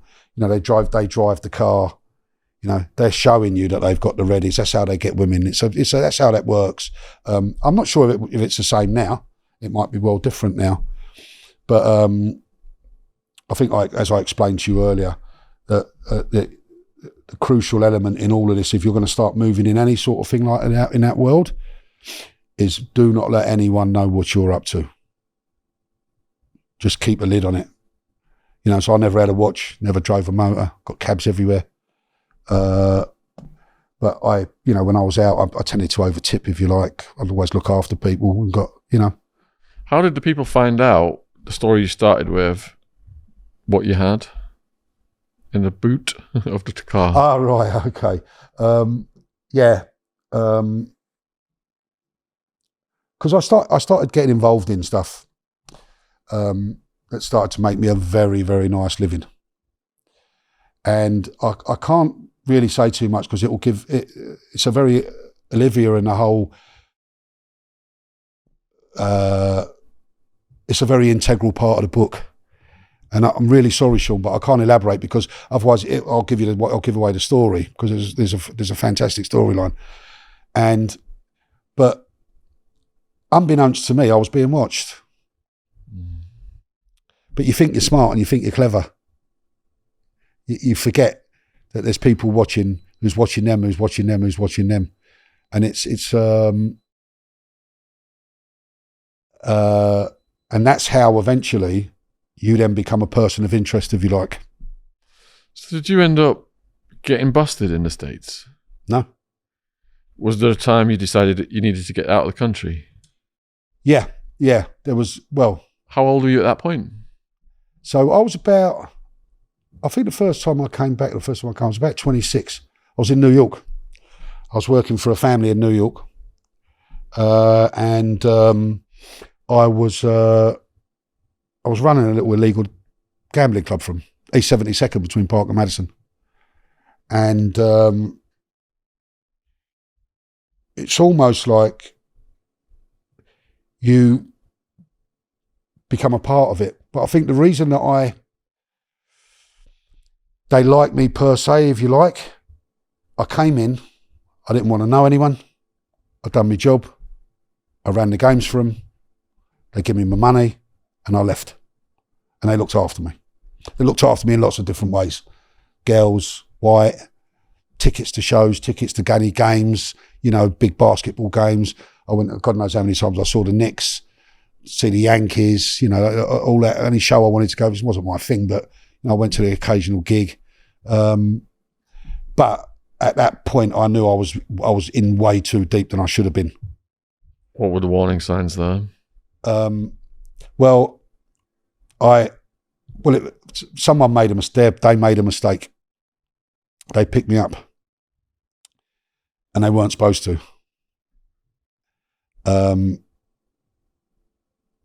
So obviously, it was only they'd realised halfway through. I was in the car for about 5 minutes. They were taking me somewhere, and it was at that time I thought, okay, you need to review this, Dave. This is getting a bit on top now. So they just let me out, and I think it was 1st and 6th where it was a derelict area. Get out of the car. So of course I went back and spoke to Bobby, and I said, look, Bob. He went to me, yeah, good kid. So I said, he went, and I literally, I got a flight because I only had my clothes really to worry about. I didn't. It was the apartment I had. I didn't. It wasn't my furniture. I didn't. That's not how I lived. I lived out of a suitcase. So I got a flight down to Miami to try and put one, and got a flight home from Miami straight away because it was definitely coming on top without a shadow of, by virtue of the people I mixed with, associated with. So what was your plan when you got home? Well, I made a mistake. I went back to Charlie Chester's. And I see a Chinaman. Now imagine the life I've just had after 18 months. And no disrespect to anybody, and no one had a clue what I was getting up to. And you know what? Until I've written that book, No one would have known. And I came home and it was a reality check, because I'd lost sight of what was real. I started to think I was Don Johnson. I started to think, I work for this family, therefore I am someone, when you're not. You're just a little that is really, really, that they can get rid of you and you just go missing. That was the realisation that you think, hold on a minute here. Like, what's going on? Yeah, David, you get out of here. Yeah, so it was at that point, Sean, that no, I'm going home. How long were you at Chester's for? Another year. Then what did you do? Back to Miami. Back to Miami. And I'll tell you what did it, Sean. You could not make this up. I was indoors and I had a few quid. Basically, I had to offset it to a pal of mine who lived in Tampa, but I can't say because it's a story in the book.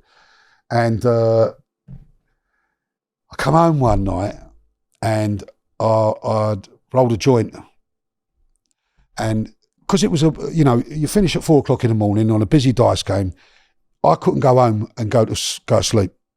It just doesn't work. Who finishes work on a busy job, what they do at 5 o'clock, goes home, goes to bed. You need to relax, right? So I go home. So I had a joint. Can I say that? Yeah.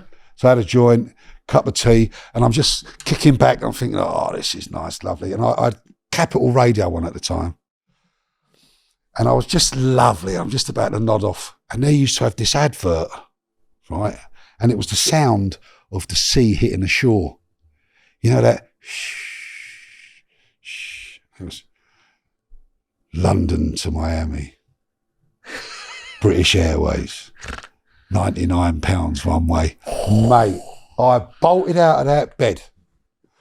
And of course, at that time, there was no computers, or there probably was, but we didn't have access to one. And you had to ring the number, but of course, being British Airways, it didn't open until 9 o'clock or 8 o'clock in the morning. So I stayed up, waited till they was open. I was the first one in line. Could I have a ticket to Miami, please? And I think it was 3 or 4 days later, I just literally went into work. I said, I can't do this no more. Because I knew I was never going to go back to Charlie Chester's. I should have given him a week's notice, but by that time, I would just, look, I'm going back to Miami. And what was your job in Miami? Well, I got there because I had some reddies there. And I thought I'll kick back for a bit.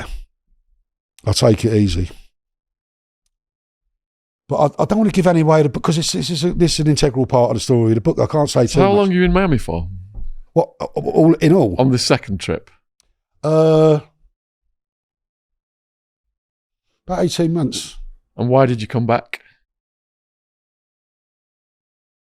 Similar story to the first time.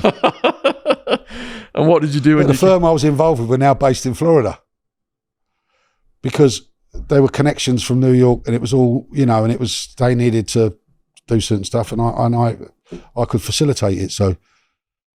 So things got heavy. You came back. Yeah.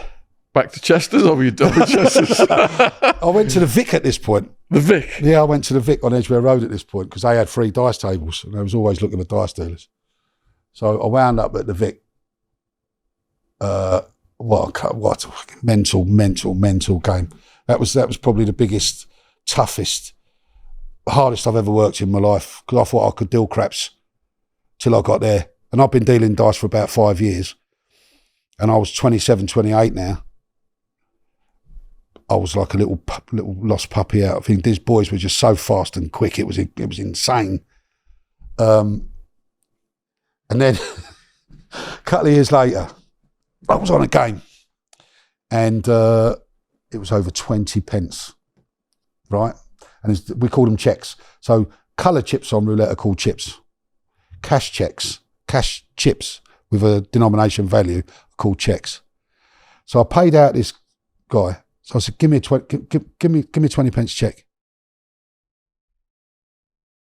So I've gone round, paid everyone else up. Dice have landed, paid everyone else. I said, give me that 20 pence check, right?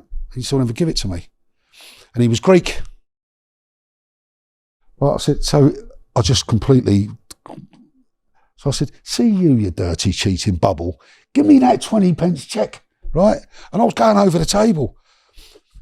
And luckily for me, the boxman just got hold of me and stopped me, right? And he went, what's the matter with you? I went, see that? And I just completely lost the plot.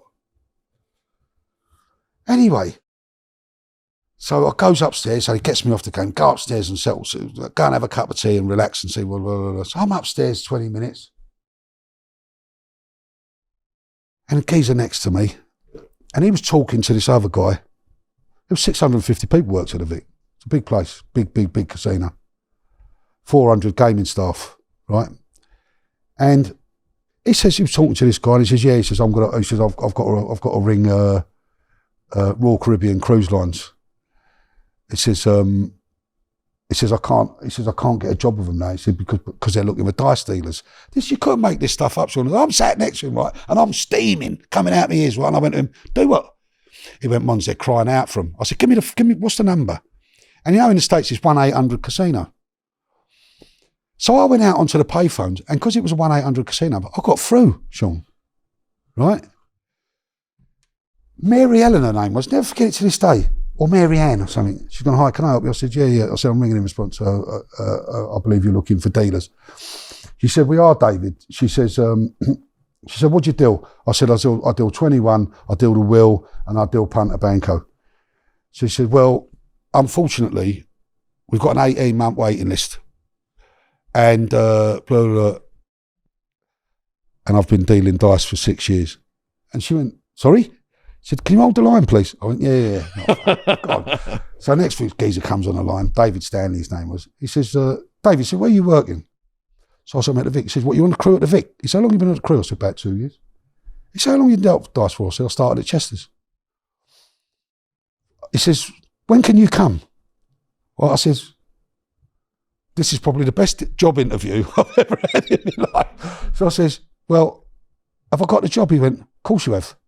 So he said, "When can you get here?" I went, "I need this about a week." He went to me, "Right." He says, "You got the job." I went, "Lovely." Bang, put the phone down, went and sat down, right? So the Grey Ghost, his name was Colin Miller. He comes through.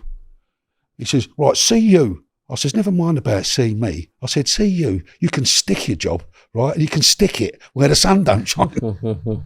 She says, "Why?" I says, "Because I'm going back to Miami." And literally just walked out. And a week later, I was back in Miami. So this is your third stint. Yeah. Same again? No. I actually was a good boy this time. I actually worked for Royal Caribbean Cruise Lines. How long? I did about 3 years. I think I did 3 good contracts, I think, which was, because they were like 9-month contracts at the time, and you need a couple of months off at least. I don't know if you've ever done that sort of lifestyle, but if you've worked on a cruise line for nights, a long time, Sean, it's intense. You need at least 8-12 weeks off. So why did you finish? I was a raging alcoholic. I was addicted to the white, so freely available. I mean, you could get a case of beer we could get it for $4. And we were making $1,500, $1,600, $2,000 a week. Ooh. I was a manager at this point. And it was and I was 32. And it was time to come home. If I'd have stayed out there, I'd have been in trouble physically. Because, one, you're married to the job. Contract's too long. You're married to the job. And I was lucky. I was very, very lucky. I was like, right, okay, done. Had enough now. This casino business has been really, really good for me. I've utilised it for what it was for. I didn't finish training school and got stuck in the same casino for 10, 11 years and worked my way up to pit boss, whatever it was, and, blah, blah, blah, and got myself a mortgage and 2.2 kids and all the rest of it. I used it, what I thought, for what it was for, which gave me the opportunity to travel to the States, live in the Bahamas, travel extensively, work in New York, LA, spent a lot of time in Puerto Rico, got to go down to Cartagena on a lot of occasions for various reasons. And, it was a good life. However, it was done. I was done. Time to come home. And what did you do when you came home? I took about 6 months off. I needed to get off the sauce. I needed to get off the white. I needed to. It couldn't. You know what I mean? I come from a family of drinkers and estate pubs are something else. Anyone that's lived on a council estate and knows and uses a local estate pub will tell you these are not particularly favourable establishments. And I took 6 months off, cleaned myself up, went back to work, and very quickly became a manager, and got myself a grade certificate of approval. Became, man of the community. Children, met a great girl, beautiful, lovely soul. Couple of kids, and then at that point was running a casino. It was time to kick back. Then it was the problem you've got with the casino business is outside of London, there's no money in it. Not enough to sustain paying a mortgage, and your missus can't work and having 2 young kids. There's just no money in it. There's not enough. How did you transition from casinos to working doors? I always did it as a big. I always look, with all modesty aside, I always did a little bit. I like doing door work because aside from the obvious, the physical side of it and the mechanics of it, I used it it was a way to pick up girls. They call them, please excuse me, girls, they call them door. For some reason, there are certain women that like doormen for whatever reason it is. I have no idea why. I get it that they like rock stars. I get it that they like film stars. I get it they like footballers. I get that, right? But doorman, really? But yeah, and then and I always did. I always kept my hand in, trained well, kept myself in good nick, in shape, and I always did a bit of work, and then always got a lot of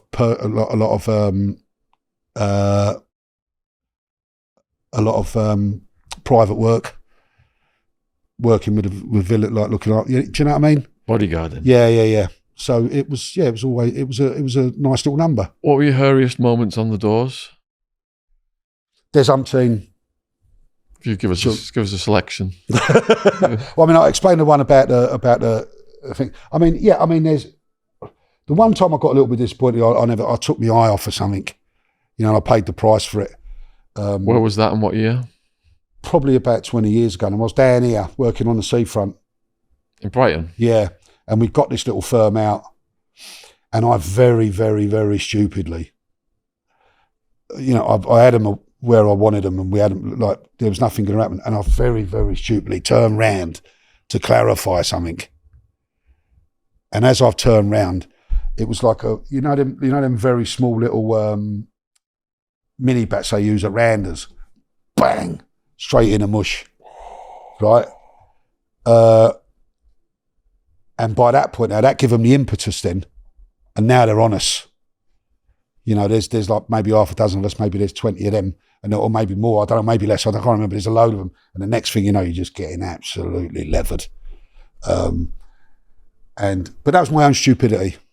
That was. What's the tactic when you're outnumbered like that? Try and get the door closed. Is the number one tactic. Self-preservation is always a tactic. Or, which I think they've lost the essence of now, is just make sure that you've got the right firm around you, that if it does go horribly wrong, that you at least stand a chance. And I think you talk to a lot of doormen, you always want to talk your way, you should want to talk your way out of it first. That should be the first port of call. Always. Talk your way out of it, talk your way out of it. But there's always going to be there will come a point sometimes, doesn't matter what language you use, it's going to go horribly wrong. And you can say to someone a million times, you can regurgitate the same story over and over and over again. And no matter how many times you say it, they're not going to hear it till one day till one point they snap. And you know it's coming. And you just have to be ready for it, that's all. But do you know what, mate? They're rare. Because intrinsically, most people are quite good. You'll be surprised. Dorman have got a very bad name, and so have people. But what about out of control coach parties? This is going to shock you, right? I have never, ever in my life, because I do a lot of door work in an infamous strip club down here, which is frequented by mostly stag parties. Now, the thing with stag parties, here's the threat. Listen, you're going to get nicked, right? How are you going to explain to your missus you got nicked in a strip club? Right? Boom, done. That's it, over. The worst times, and you can ask anyone this, ask any hen parties. I promise you, women just go berserk. And because they know intrinsically, right, that we're never, ever going to hit them. They know it's never going to happen. Somehow you've got to stop them from getting in, and you've got to stop them in a way which can't be construed as committing some sort of sexual assault. And whatever it is, you ask any doorman, and particularly ask doorman at work in a resort like Brighton, where it's like the hen stag capital of Britain. Hen parties are an absolute nightmare. Have you got a story of the most out of control one? I have, Sean, but I don't really want to be telling it. Because some poor Herbert married her. And she ended up in an hotel room with two of the boys. And you're like, really? And you just, it's very, I don't know, do you know what, mate? If I could swerve this. What about stories of drunken women or women on white getting violent? That happens all the time. What's the worst you've seen? Oh, I mean, look, again, referring to what I said earlier, you'll always get, particularly nowadays with the white being really, it's poor quality, and it's like, and you can always see him, the vultures hanging around the toilet waiting, and look, he looks like he's got a bit of something, I'll get in there. They're like vultures, aren't they? They really are, aren't they? Like circling the wagons, aren't they? And they're like, all of a sudden they hone in. And the problem they've got is, as a doorman, you can see it from a million miles away who the vultures are, who the Charlie vultures are. And I've got umpteen cases of do you know the worst? If I was to say what the worst, if I could categorise it, right? The worst, like for example, in here, the first year we were open, we did. The biggest employer in the town at the time was American Express. I don't know if you're aware of that. It's on Edward Street. Yeah, they have like most of the. So their headquarters for Europe is in Edward Street. They employ thousands of people there. So we had about 20 parties here, right? Here in this location. In this particular, right here, right, from various different departments, from the kitchen to the Spanish-speaking side of it, to whatever department, to the compliance department, to the PR department, to the whole thing, right? And the problem you've got, never with geezers, is at these Christmas parties is free bars, right? Because what you've got now is you've got people that don't drink. And now they've got access to alcohol and they can drink whatever they like. And it is an absolute recipe for disaster. Because I think the first year, after we'd done the first year, the guy who owned it, Finn, I went to him, I said, mate, we can't listen.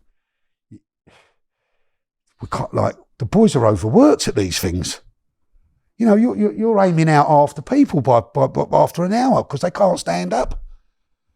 So, yeah, I think intrinsically I like to see the good in people, and the vast majority of people are good. But there's always going to be some Herbert somewhere causing a problem. And unfortunately, believe it or not, it's of the female variety. So have you been attacked? Oh, umpteen times. Yeah. Any with weapons? Bottles and glasses, they sling them at you. And Spitting on's the favourite. It's not particularly nice. Has anyone smashed you with a bottle? Yeah, I've been. Yeah. What were the circumstances of that? Yeah, I've been done a couple of times. Just involved in brawls. You're trying to get things out, and then someone aims a Hail Mary at you from somewhere, and by pure chance, wallop, you get it on the back of the nut. What about knives, guns? No, I've never been. The only time that I was ever confronted with a gun was the story I was telling you about earlier on Alligator Alley in Florida. But yeah, I've had. Unfortunately, that's the way of the world. But I'm hoping that because I still do a little bit of work from time to time, and I'll do it as we lead up to Christmas because it's a good social thing. I think the new knife laws hopefully will. I'm not sure it'll work, but you kind of hope that people will. Because it's instant jail now, isn't it, if you get caught with a knife? So in Liverpool and Manchester, there was a lot of stories revolving around door wars. Did that happen down here, or was that? No. It happened in London, for sure, certain gangs. But when I came down here and started working, there was almost like there was this gentleman's agreement that existed. So if you work for one company, because I think at the time there was about 5 or 6 different companies, if I remember rightly. I'm going back 20 years, Sean. And I was only doing it bits and pieces here and there, occasionally. But it was there was etiquette, if you like. It was door etiquette. And if say, like, for example, I work for you, and then I came in and Peter was there. Peter then couldn't come to me and say, listen, Dave, I'll give you a £2 an hour extra more, and I'll give you a little bit of this, and I'll do that and all that. It was just something that you didn't do.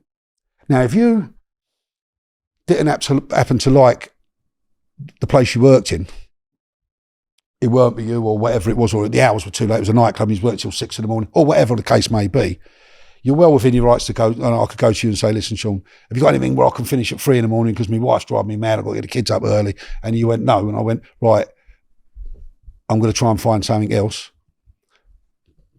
By all means, it was okay. But I can honestly, Sean, that never ever happened down here. Because in Liverpool, Manchester, the violence exploded over the control of the pills and the white. Who had the doors got to control that?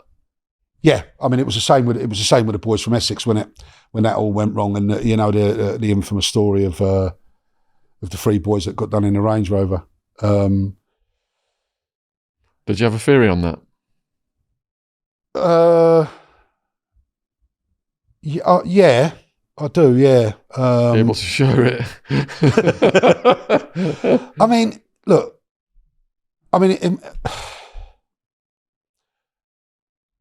allegedly, you get to the Leah. I mean, to me, it all points to Leah Betts, and Leah Betts, she unfortunately was the young girl that died of taking the pill. Turns out she was the daughter of a policeman, and it turns out that the 3 boys, I don't think they directly sold her. They didn't do it, but I think it was a batch of allegedly of what they supplied. Allegedly, I don't know, but allegedly, from what my little bit of knowledge is, and I think they were, they were very well known, and there was all sorts of problems. But if you're asking me, it was so clean, like it was done with such military precision. Right, that wasn't done by a firm. If I'm making any sense here, that was maybe they've killed one of our own. They've gone too far. There was all sorts of people involved, and I think you can honestly say that the 2 boys that I think they might even still be in the shovel. They didn't do it. There's no way they did it. It's the guy that was it, Gary Nichols, whatever his name is, Nichols. He's the one that lolled and bubbled him, but it turns out, his evidence was just complete and utter nonsense, and they done the boys on his evidence, and without, I hope I'm not overstepping the mark here, but I'm just, it was done with, there was no, I don't think there was a firm that was capable of doing it that good. So you're saying beyond Essex Police, then corruption, you're saying MI5? Oh, I don't know. Oh, I wouldn't go. I mean, I wouldn't go that far. All I'm saying is that. Just we had a guy on recently, and he was linking in MI5 and I mean, Essex Police and all this stuff. Well, all I know is this. Look, and I think everybody knew that the boys were out of control, and not so much out of control, but they were literally. And I hope I'm not, treading on things, but they were very, very well known. They had their own lifestyles, and they got on with stuff. And good luck to them. Everyone's got to get a pound note, Sean. We've all been there. We've all done stuff we're not particularly proud of, right? You got to get a pound note. And they did what they did, but whoever it was that done that hit were connected somewhere, and it was to do them all in the face in 3 or 4 seconds of each time. Do you know what I mean? It's like they done them. They didn't just shoot them; they proper shot them in the face. You know what I mean? They done them all. I don't know, like it just, and it's not from a conspiracy theorist perspective. That just comes from, I think, common sense. Common sense will dictate the two boys who I think they might still be in jail. They certainly never done it, but you would need to look deeper into that. Because we had one of the brothers on, Craig, Michael Richardson, his name is now, Craig's brother. Oh, Craig Rolfe's brother. Yeah, and we had a few people on talking about it recently. It's fascinating. Do you think that it'll ever be solved if the guys are innocent? No. Because of high up? Yeah, well, and that's the reason. It'll never be solved. Because of who done it. Because if they really wanted to find out who done it, they'd find them. 100%. You don't just shoot 3 people in the face down a farmyard alleyway with no evidence left there whatsoever, with no trace of anything.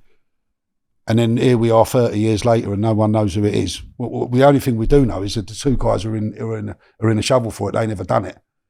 So it will always, another 100 years, it won't be resolved. Be like Jack the Ripper. What about Rise of the Foot Soldier? What about it? Their interpretation of it, what do you think? Do you know what? I only found out the other day that that's the most successful British film franchise in history. Is it? Did you know that? Holy shit. No, 100%. I did really enjoy the first one. Yeah. I mean, I never knew that till I looked into it. I mean, if you want, I think they've done a great job. I mean, don't get me wrong. It's not my kind of thing. I mean, I wouldn't, I wouldn't go to cinema and watch them.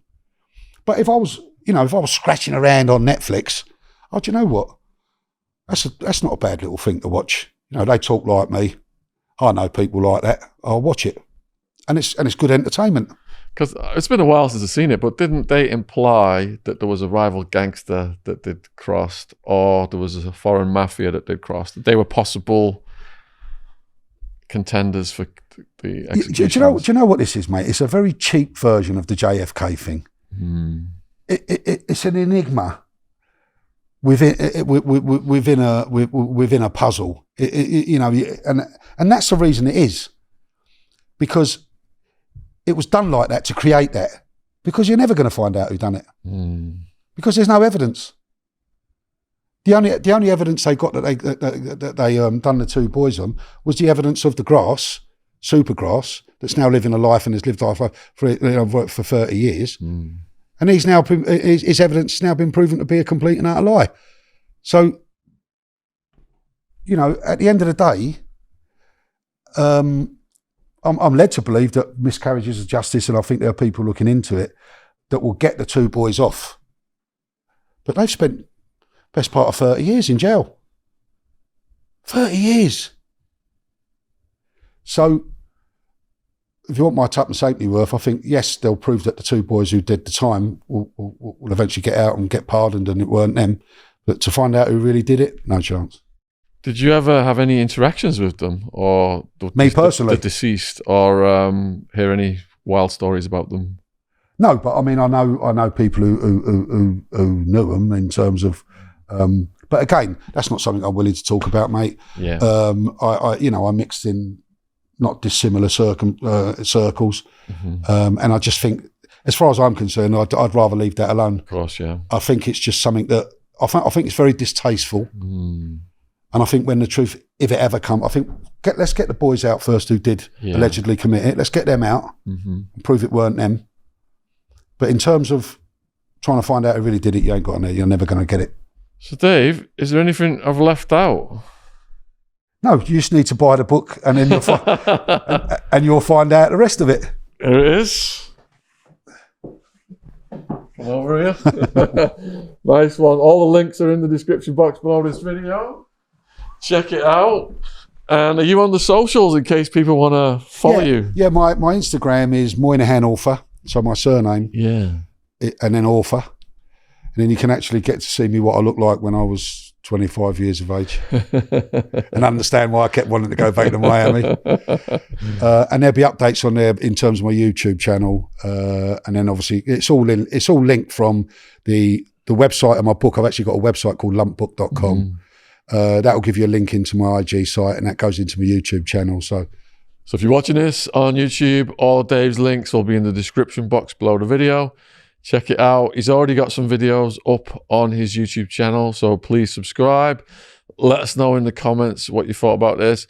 Huge thanks to James and Joe for coming down to Brighton. Joe, and Pete, thank you. the manager, and the Walrus.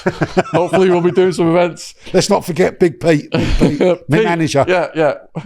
Hopefully we'll be doing some events at the Walrus this year too. Cheers, Dave. Brilliant. Thank you. To talk to you, nice Sean. one, man. Thank you. Yeah, well done.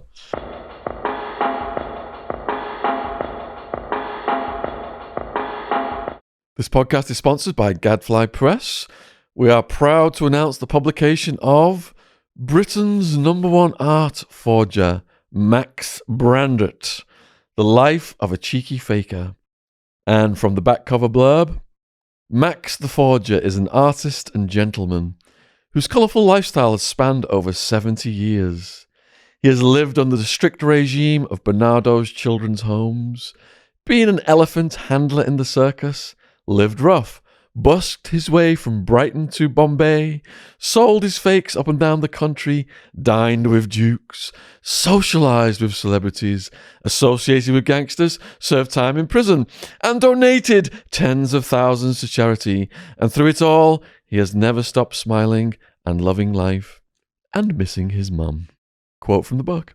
Mr. Brandrett, I do not see you as a malicious criminal, sighed the judge. But why, oh why, do you continue to use your God-given talent in this way? I just can't help myself, Your Honour. It's like an addiction, I grinned. Available worldwide on Amazon, link in the description box below this video. Thank you for supporting our sponsor. I kill you! A knife and a cosh and all that, like, and he's looking at me, and we went white, and then he's gone like. What is it about a tough guy that fascinates us?